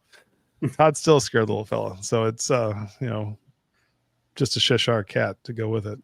So Well, all right, guys. I think we've got to hop. Got to go find some dinner. It's getting a little bit later here. Yeah. all right. Appreciate you guys very much. I think we picked a good one, and I appreciate you both being there very much. So we had a great time. So We can't thank you guys enough for having us. So, and it was a pleasure to meet both of you guys and Jason. Yep. absolutely. All right, we'll be in touch soon. Go buy some coffee from these beautiful folks, please. If the link's not up there, put it in there again. And we might have a new barrel aged coming in. That's right. So You there's guys, still old ones up there. there we go. Good things happening from this Chattanooga trip. That's all I gotta say. So Yep. That's very right. good. Thank you guys, Stretch Marks and Honey Smacks. We love you both. Appreciate you. So Nice guys. Night, guys. see you guys. They're awesome. All right. Andy, I was out of Chattanooga, so I grabbed the Corbin Cash pick. That's why that's up here. But That's all right. I've got some. So I was if Tim Cornet's still in the house, I sipped on this, and I had Yandy Rowe was one of the guys that went with me on that. Him and Paul, and they sent me this. Let me tell you something. I'm really starting to fall in love with Dragon's Milk. So backstory, because we did beer for so long. We did a bunch of their barrel-aged beers, and usually when distilleries are an offshoot of the breweries, they're just not that good. So we kind of prejudged and said, yeah, hard pass on that. I'm sure it's not going to be that very good. And now I'm really digging the stuff from New Holland. I'm not going to lie to you. I don't know what they do out there, but they somehow are able to encompass a whole lot of warm weather feels for a very cold tempered place, because it is just, it's really good, and all the offers I've had have been absolutely glorious so far. So yeah. Good, Anthony. Yeah, well, the thing with New Holland is they got their start with malt whiskey, right? So they were making single malts before it was a while ago. But then they realized they had to branch out into bourbon, because that's, in America, that's where the money is. And then they started, but they wanted to keep their malt heritage, right? So their bourbon is a high malted bourbon, right? I forget what the actual mash bill is, but it's like, I have a couple bottles at home, but I have a note on their mash bill. Let's see if I can look it up. I think it's either 25 or 40%. Are they all beer finished, or no? Is that just in my beer barrel finished? Oh no, no. Beer barrel finish? No, Dragon's Milk has no beer barrel finishing. Mm-mm. What you're thinking about? Oh, that's not true. The there is a line of beer barrel finishing Dragon's Milk stuff. Yeah, I forgot about Must that. have been the only one I've had. Yeah. But the one in the dragon bottle, those aren't beer finished. Okay. Heavily toasted. By the way, the bottles are awesome too. I mean, they're just decanter worthy. They're very cool. That's what I hear, Tim. On the trip out to Michigan, huh? I mean, actually, I'm kind of impressed with some of the stuff that we're finding from Michigan. I'm not going to lie to you. I was thinking about doing a Michigan series one night or episode. I mean, you got Evernorth up there, 2 James. Like I think they're doing some cool stuff up in Michigan. I love Traverse City and the things that Chris Fredrickson's doing. New Holland's got some good stuff. I think Iron Fish is up there. They're new. They're Michigan too, if I'm not mistaken. That pour finish they had was outstanding. So. And don't forget Journeyman Distillery making some of the best wheat whiskey out there. Like, that's right, Journeyman's up there. So Michigan's they're a quiet whiskey gem up there. That might be worth a little bit more attention. So, Cam Chrisley still haunts me. That's awesome. I got a couple people. Yeah, I just what I love is the way the mash bill and the toasted barrels kind of have this cool way of pulling out these tropical vibes, whether it's mangoes or pineapple or coconuts, like these notes that come through that you don't typically get off of a bourbon, and they're really good. Like they're just really, really well done. So I was mad impressed with everything up there so far that I've been tasting. So yeah, really good stuff.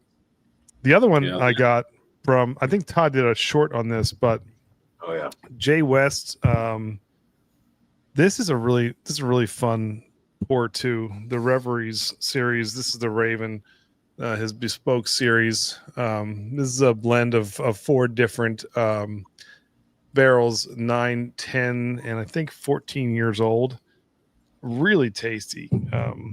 Means MGP good juice to split it together and done really well. So, and more to come from Jay on those too. So. And I've heard about this too. So have you had the walleye yet, Anthony? I own a bottle of the malted rye, just the standard malted rye. Okay, but it is really good. Yeah. Sorry, I'm sipping here like Todd. I'm gonna have to have Tim send me a couple samples of that just because I want to try it. Yeah, I mean. I can see Michigan in my future again, going back up and doing some stuff up there. It was fun, but there's a possibility of a new segment coming to 21090 that will not be public. It will be Patreon only, so it'll be worth the check. But if you guys have seen the shorts, and Todd does a great job of it, he really does. I mean, he's become a master at 60-second reviews, knowing when that clock goes off and the whole 9 yards. I mean, he does it really well. But his, I remember when he was doing the reviews, I was like, you got to do some sort of catchphrase, like when you go out and stuff like that, and then comes up with what say you, which always reminds me of Aragorn from Lord of the Rings. But you remember that from the last one, like what say you? Yeah. So it might be a little segment, what say me, coming to Patreon, where we're going to do some exploration of some lesser known distilleries with a little help from our friends who are in the Patreon community. So that's, stay tuned for that. We got some fun stuff coming. Anthony, you and Brett will probably totally dig it because it's a little whiskey nerdish, which will be kind of fun. But I think the thing now is, I think back to when we first got into this, into YouTube, we changed so much because we were straight beer when we first did this.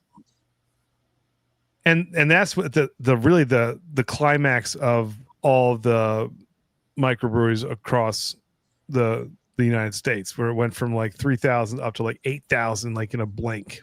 And you knew that the crash was going to come. I mean, it was just inevitable.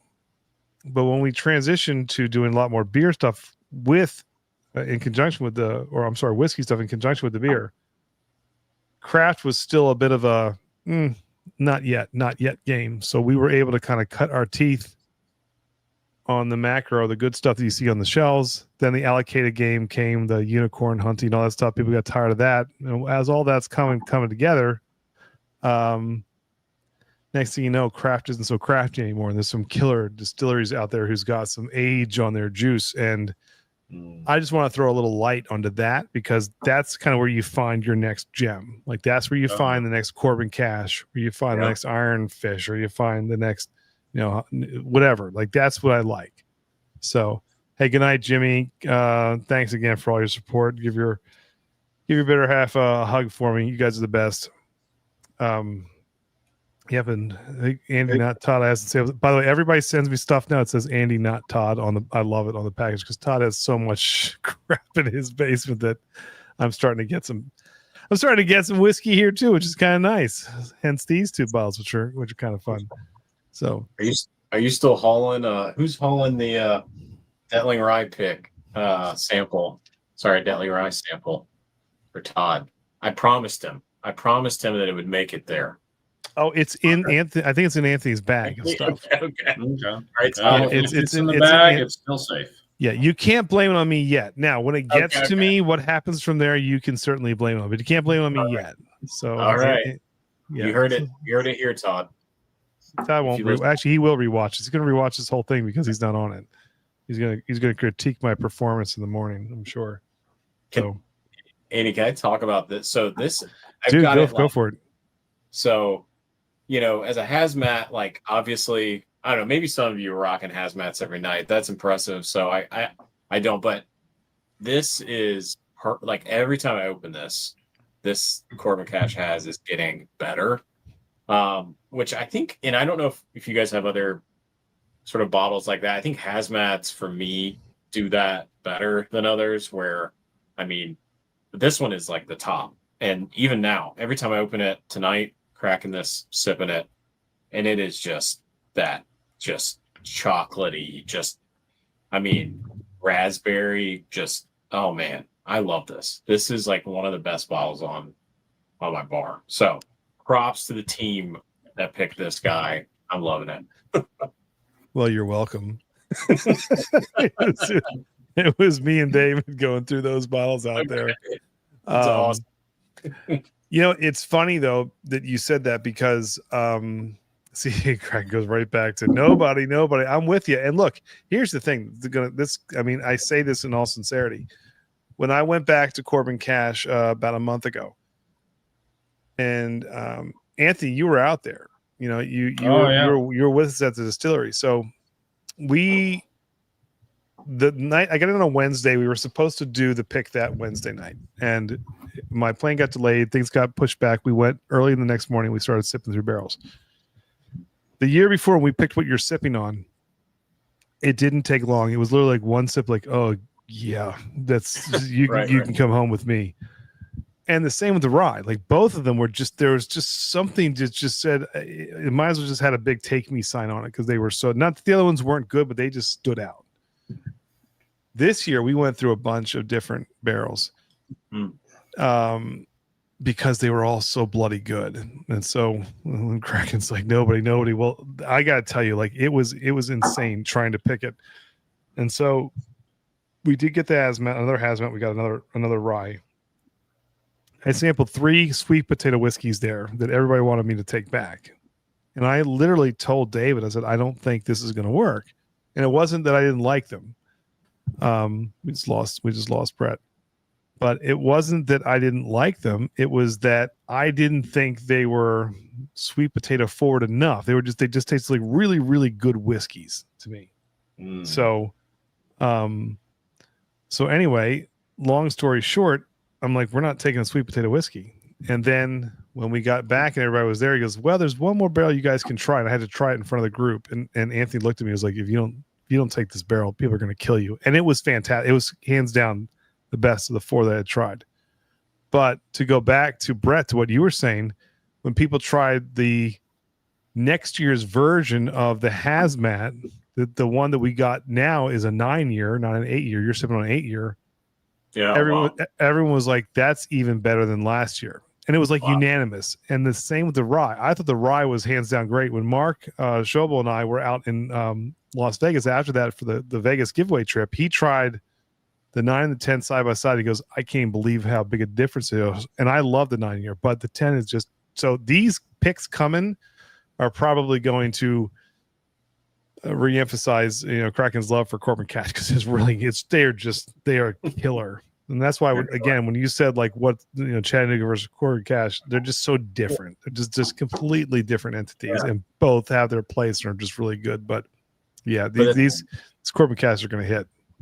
It's kind of funny going from that Chattanooga pick to this, because they are so different, but it's like they're different in a great way.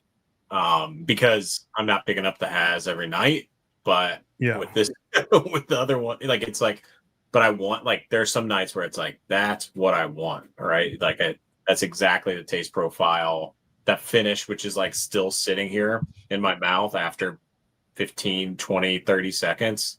That's what I want. Right. But the Chattanooga has its place, which is just such an awesome sipper. Yeah. The funny thing about the Corbin Cash is the nose is so weird.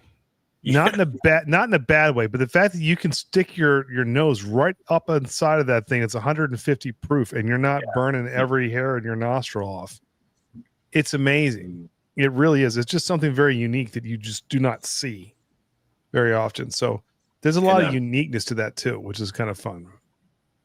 And also another piece of this, which now that this glass is empty, when I went and got the rye, the Detling rye, and got to meet Seth Detling, I think I told you guys this when we were at our bottle share or something, but I was like, I met Seth, I was geeking out, tried the rye, bought the rye, got a glass, and then started walking away, and he grabbed my shoulder, and he's like, hey, wait, you missed the best part of it.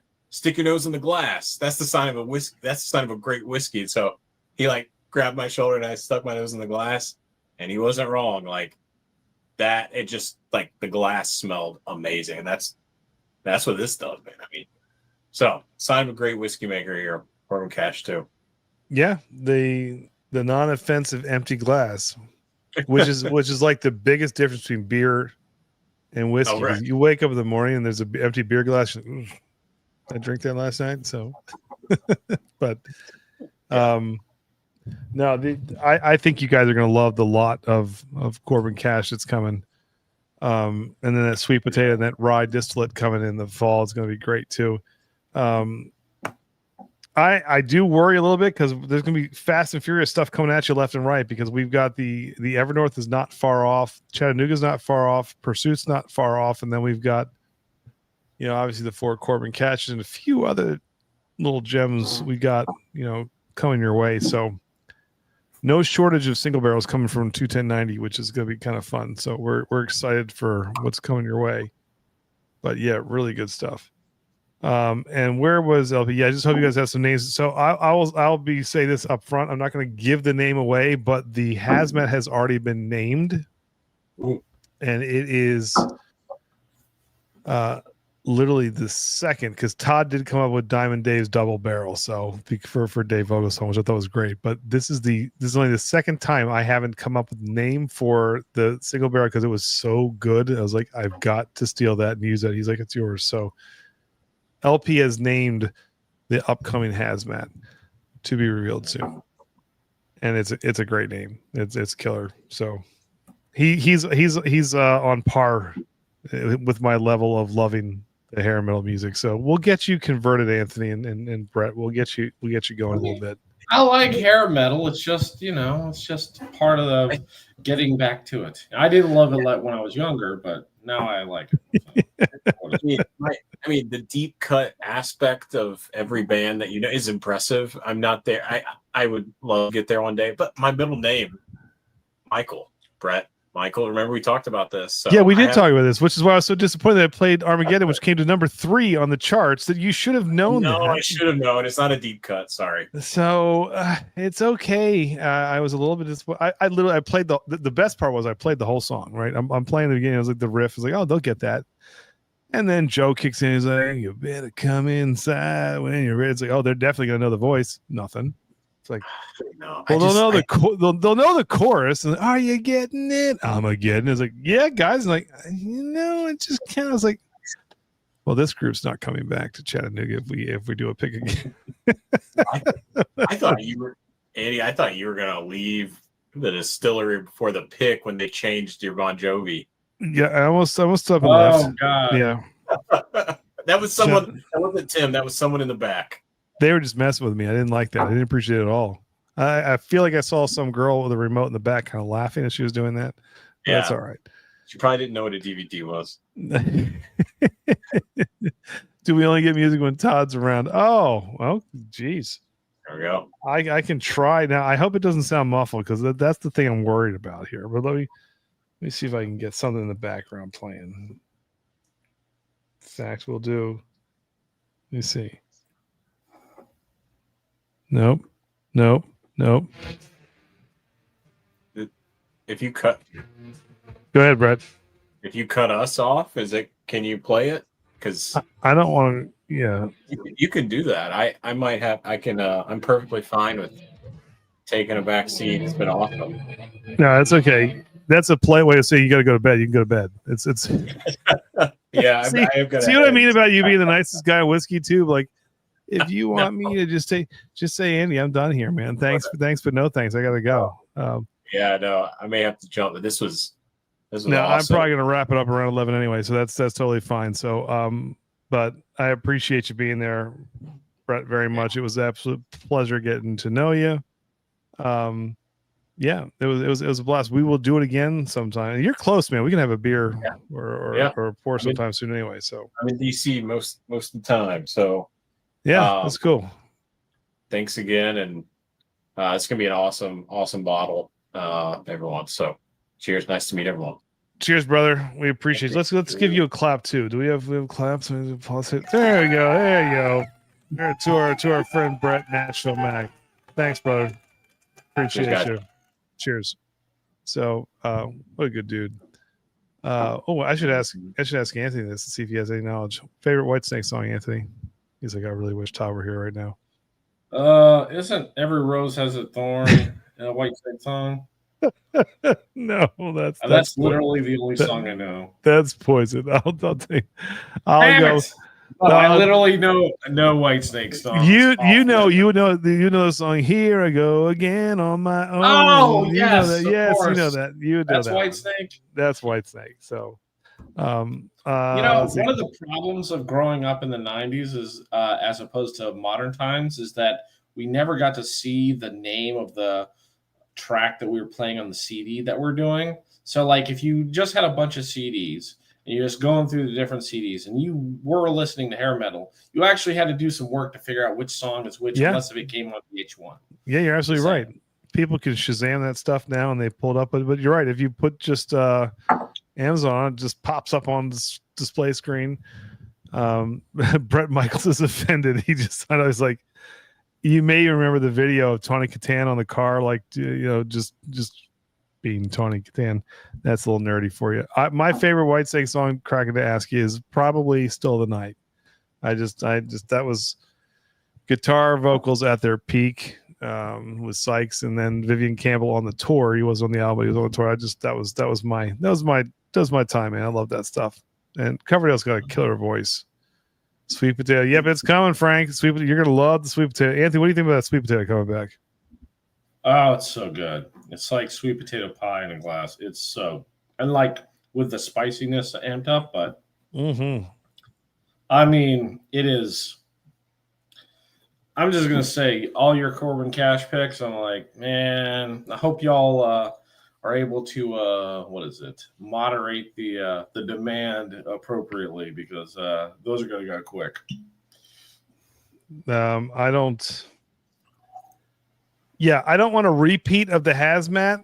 I sometimes I worry that just the name hazmat kind of puts people into a sea of frenzy, and it was a little bit of an outlier, but I think Corbin Cash has gotten to the point where the reputation precedes itself, and I think they're going to fly. So, yeah, we're looking into that to make sure. We'll make sure. My wife's LP. That's a great song and apropos. That's funny. Yeah, I'm still surprised. Like Sherport or whatever can't figure out how to do like if somebody jumps into the Patreon last minute, to jump on some pick to like block them off from it for like a week. I hate to say it because obviously you want top tier Patreons. Yeah, I know. And there's other look, all the other channels kind of go through this. Some have different ways of trying to offset it, but the bottom line is there's probably always going to be people that can beat the system, which is not really fair. It's part of the reason why we created the OG list. To kind of say thank you to the first 100 subscribers who were with us from the beginning. Now, granted, now that we're much, we've surpassed that by a lot. There's still a lot of people who have been extremely loyal and following us. So it's not a perfect system, right? We're trying to find ways to make sure that the people who need to get access, get access. So it's just one of those things. Kraken, you'd love watching Marty because he loves Whitesnake. I'll say "Fool for Your Lovin'" is another one, and I do think "Is This Love" is probably one of the greatest power ballads of all time. Andy promote. Okay, well, it's not. I will, and normally I don't do this. There's sweet Sydney. How are you? We are looking to do a pretty epic event in Baltimore in July. I will provide more details, but that weekend of July 19th, if people are open, mark it on your calendars for a 21090 event that is going to be, right now is shaping to be pretty epic with a bunch of distilleries and some names that you're familiar with, some names that maybe you're not, some fantastic picks, some surprise picks, all kinds of good stuff. And maybe even Todd will be there too with me. So it's going to be that kind of a weekend. So yeah, so keep that.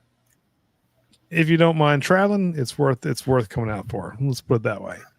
Did I do okay on that, Lewis? Is that all right? Did that work? So I didn't want the easy. Yeah. Good to you. Actually, all their album covers, them and the Scorpions are notorious for some of the album covers a little bit risque, which are kind of funny. Scorpions were a little bit more weird. Whitesnake was kind of more in your face, but now Anthony, you said you're a grunge guy. Are you a 90s guy? Yeah, that was my thing. So what bands were you into? And let's see if I have some 90s knowledge. Oh, let's see. I was big into what was it? Obviously, Hug the my Water, favorite Corey. band. Sorry. So where should I stay? Hug the Water. I'll send people. I will send people out where to stay in Baltimore if you are that scared of our city. Don't worry. It's not that bad. I'm sorry. Go ahead. Go ahead. Yeah. So who's your jam? My favorite band like I told you before, is The Offspring. They just click for me quite a bit. They have a lot of good songs that cover a lot of different situations for disgruntled youth. So obviously, I listen to a bunch of other grunge bands like Nine Inch Nails, and I guess Nine Inch Nails isn't a grunge band, but what do they consider? They're kind of what are they considered? I think they're industrial is what that's it. Industrial, yeah. Yeah, but I'm not sure if that's what they classify as these days. Like, there's some electro thing or what. They're a little all over the place, which I think is in a good way. So that's LPs drops some stuff. Soundgarden, Nirvana. Oh yeah, Soundgarden, Tool, Nirvana. So do you like Tool? I love Tool. I think Tool's great. Really? Okay. Did I tell you my Tool story? No, I don't think you have. All right, so we saw Tool at the Ozfest. This was I don't know how many years ago. Too many years ago. So they're the 16-year-old Aussie kids, right? Yep. With the Frog Stomp. That was the name of their album, right? Am I throwing? Okay. So, so we saw them at the Ozfest. So the lineup had bands like Limp Bizkit before they were huge. They had, who else am I missing? There's another band. I think it's Limp Bizkit and Kid Rock before they were really big. And then the closers before Ozzy was Tool, Megadeth, and then Ozzy Osbourne. So I was amazed by the pop that Kid Rock and Linkin Park got. I mean, Limp Bizkit got. Just blown away. Like people went crazy for it. I had never heard of it before. But then Tool came on. What's the lead singer's name? John Maynard Keynes, I think. That's it. Okay. Well, STP. Good call, Frank. Good call. I like that. So love them too. You know, I did love Stone Temple Pilots. So Maynard comes out of this Bill and Ted's Excellent Adventure, like old school, like phone booth.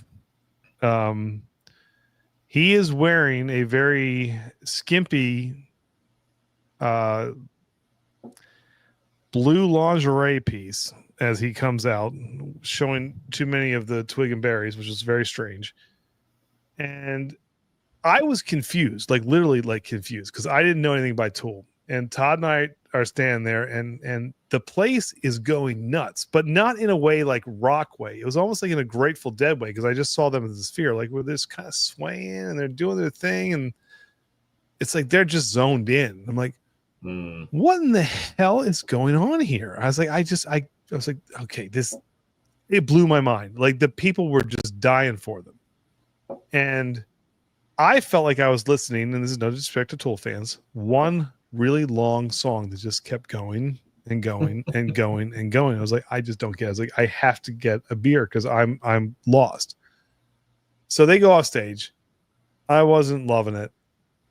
Megadeth comes on, and I'm like, oh, it's about to get on now. People went crazy for Limp Bizkit, and people went crazy for Kid Rock, and they went crazy for Tool. This place the roof's going to come off when they hit like the opening chords, like Symphony of Destruction, like dun, dun, dun, dun. I was like, this is going to be crazy. Todd and I stand up. We got our, the horns in the air. Everyone else is sitting down. Like, what the hell is going on? Like, where am I? I was like, the dude who just came out of the phone booth got this pop like I couldn't believe, and people are looking at Megadeth like, who's this grandpa band? And this is when they were younger. Like they were not old at all at this time. And I was just like, it's the music is changing. That's why I knew music was totally changing. So yeah, it was interesting. And then Ozzy came on. He's just a legend, so people were just going crazy for him anyway. Yeah. But it was kind of funny. So I will say that the people, like I remember the cliques in my high school, and there was like this kind of like grouping of people who liked, the edgy, the grunge stuff, but like, a lot of the people like the hair metal too, like as well as, Megadeth and everything else. But there was like this clique within a clique, and it's like you were either in that kind of like heavy metal or hair metal kind of thing, or you were in the grunge thing, but you were both like depressed and insufferable, So it was, high school is a weird time because I'm a little bit older than you, so when I was in high school, it literally was in the middle of my high school, tenure when things shifted, because the first 2 years of the 90s were still hair metal extension. And then Nevermind hit with Nirvana, and 93, 94 was just overnight. It was just like, if you listen to hair metal, like ostracized. So people would look at my, like, and I had this backpack. It had like every hair metal like patch you could put on it, and the kid's like, "Oh, you like Bon Jovi? You like Whitesnake?" He was like, "Well, yeah." Like they're like, "That's so not cool." It's like it was like the #1 album last year. Like what the hell happened? Like it was overnight, like a blink. It was done. And as soon as grunge came, grunge left 3 years later. It was just done. Yeah. But for that, those rap metal, yeah. And then pop metal. So you got the rap metal, like the Rage Against the Machine and stuff like that. Then you got like this pop funk, like with like Blink 182, which was pop punk, right? So and so it was kind of weird. Like that stuff just kind of came and went. But it did have some cool stuff. I mean, I did dig Alice in Chains. I liked Soundgarden. I thought Chris Cornell was one of the best talents of his generation. Like just really good. But yeah, it kind of wiped out my hair metal in a single fell swoop. Just kind of died. Frank Miller, Living Color, yeah, they're fantastic. There was almost too many things going back to back. I think it was like the hyper, like it felt like in the 80s, things had like a little bit more time to be cool and then die out. And then like come the 90s, man, that's when the acceleration started. I don't know if it's because of the internet or whatever, but you would go from this rock style to that rock style to that rock style. Like, I don't know if you remember, there was supposed to be a thing with rock steady music or like the Mighty Mighty Boss Tones kind of thing, but that like completely phased out almost instantaneously. And then a bunch of other like flashes in the pan.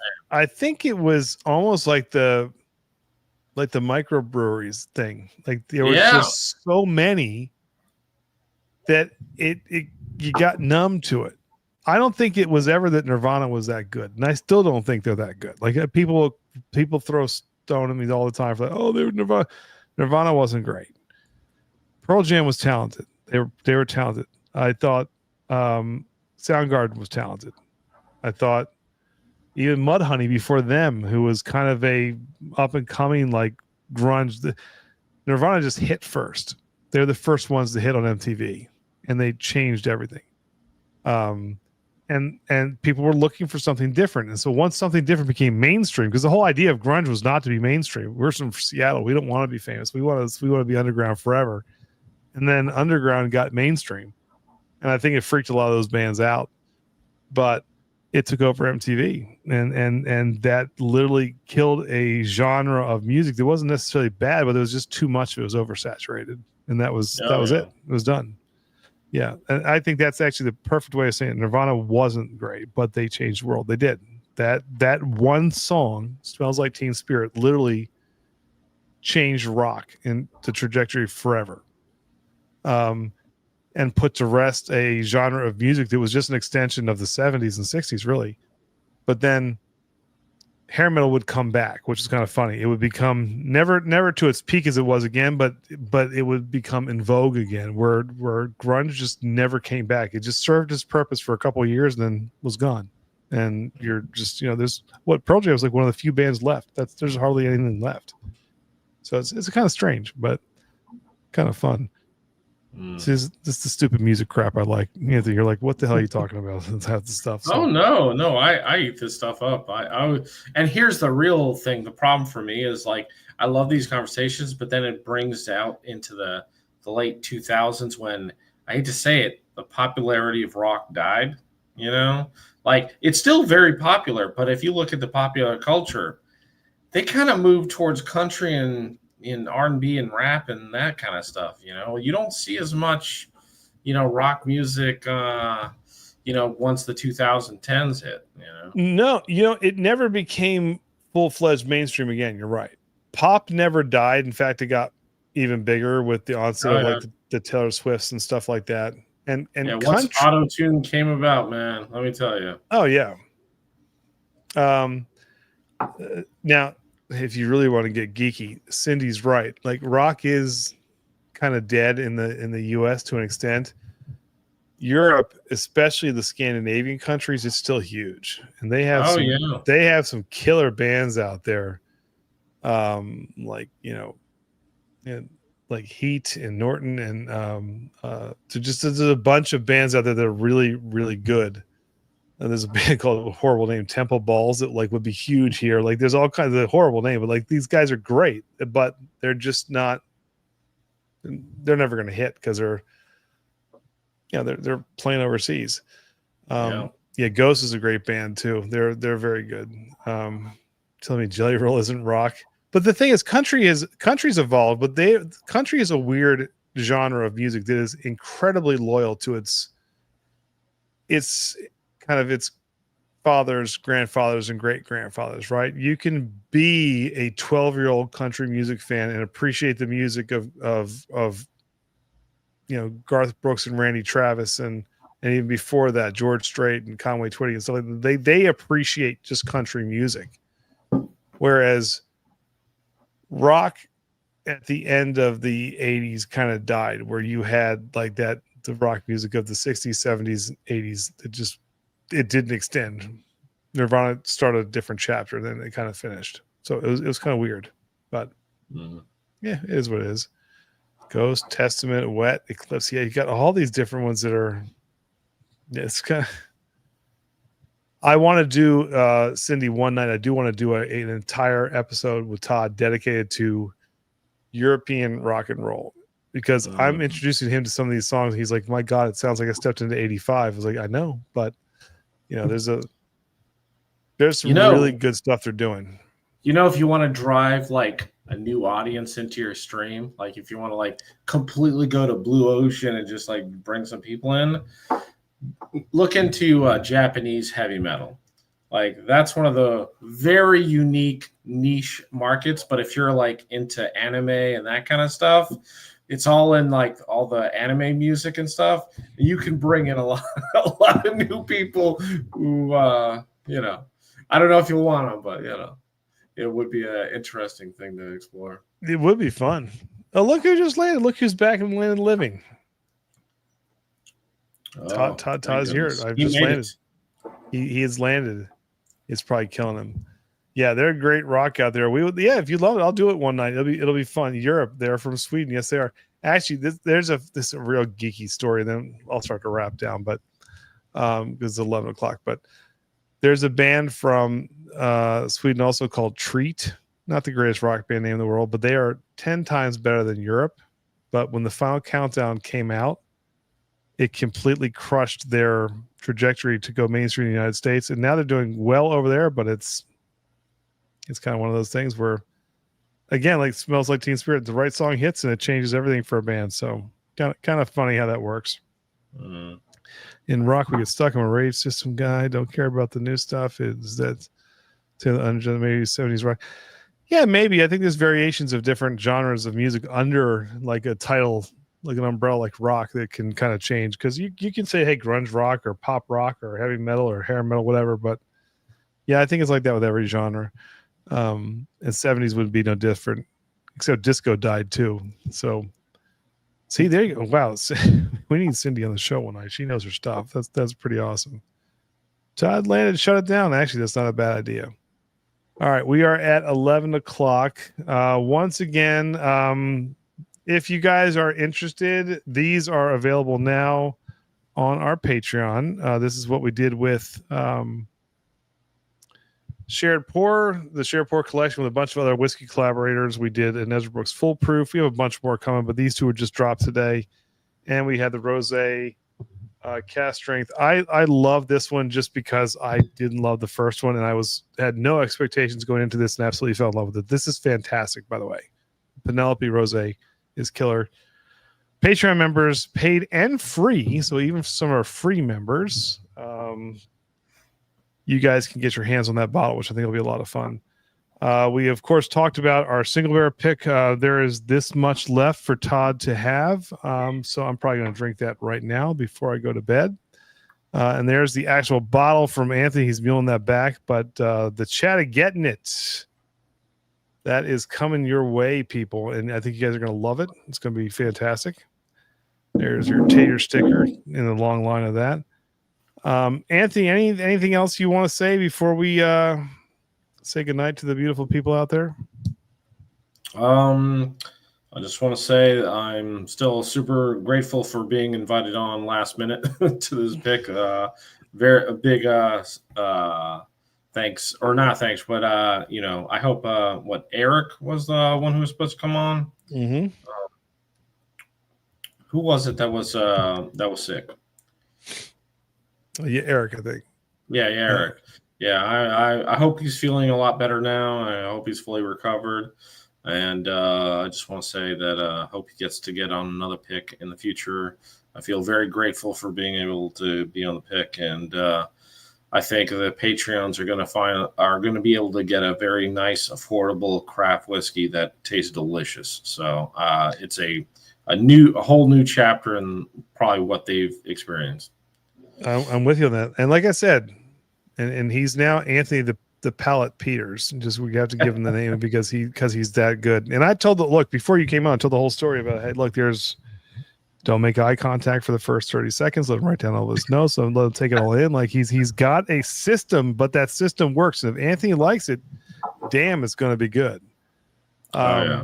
But you know what? The good news was it wasn't just Anthony that liked it. Like everybody left unanimously saying this is going to be fantastic. You know, the Turks were there. Katie said, if I don't want to buy a case of this, it's not even worth being here. I was like, well, damn, that's no pressure on me. But you know what? She said this is fantastic. You know, Nate and Jason both agreed. Like we walked out of there 100% confident that what we were going to be putting forth for our patrons was going to be absolutely fantastic. So just like we did in Corbin Cash, like we got a bunch of good stuff coming. So go check out our Patreon page. And next week, the beautiful Baldwin will be back. Don't worry. I made it a full solo show. I didn't know if it was possible, but I made it back. Oh, that'd be fun, by the way. Crack. We need a new episode to find out whose music we like better, Andy versus Todd. I'll tell you, our musical tastes are really similar in that department. Where we vary is in things like subgenres. Like Todd was a little bit more 90s rock oriented. When 90s hit and grunge came about, I went 100% country or R&B. In the 80s, on top of hair metal, like New Jack Swing and stuff like that, where that wasn't really Todd's jam. So we have very eclectic taste outside of the genre that we both kind of are really in tune with. So that would be kind of a fun episode. So it'd be cool. Yes, Lewis, July 19th, Circle. I haven't mentioned anything, Todd, other than there could be something coming, but Lewis is he's my Todd tonight. He's he's having me disclose things. So yes, circle your calendars for that weekend because there's going to be some really good stuff coming. Lots of fun 21090 events. More to come, I promise. More to come. But circle that weekend. Come to Baltimore. It'll be great. But other than that, did I miss anything, Anthony? Or are we? I think we pretty much covered everything as far as I know. I wasn't here for the first 45 minutes, but Oh, buddy, you did great, as you always do. I mean, what will we do without Anthony? So I appreciate you, buddy. Which weekend? July 19th, Chris. Whatever that weekend is, that's the weekend. Christopher Sneed. I love him. Yep. So pick that weekend. Anyway, cheers, Anthony. Everybody else, until next time. If you guys really missed Todd, maybe I should come up with something. You know what? We've been talking about grunge. I'll take you out with some really stupid grunge footage. And Todd with hair, a la 1992. So until next time, I will see you guys next week. Anthony, thanks, brother. I appreciate you. Go on Patreon if you want to grab those bottles from Share Pour, please do. Otherwise, Chattanooga Whiskey coming at you very soon with a whole bunch of other stuff. Cheers and rock on. Todd from 1992 and me. Let's see what else is on.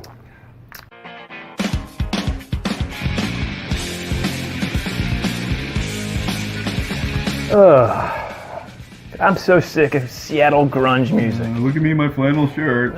This is awful. Kurt Cobain. Never gonna last. It'll be gone by. Doesn't even make sense. 1996. It's gone. Not cool bands like Trickster and Firehouse and Warrant and Winger. Kicks. These guys will be around forever. In fact, look. There you go, MTV. MTV's I'm playing. glad they actually play music videos. Hey, look, Trickster. That's exactly what we're talking about. I hate grunge music. You know what? Seattle, Washington, I'm never going there. No. Never. Not unless you start producing something better than Zima. Cheers, boys. Mm-hmm.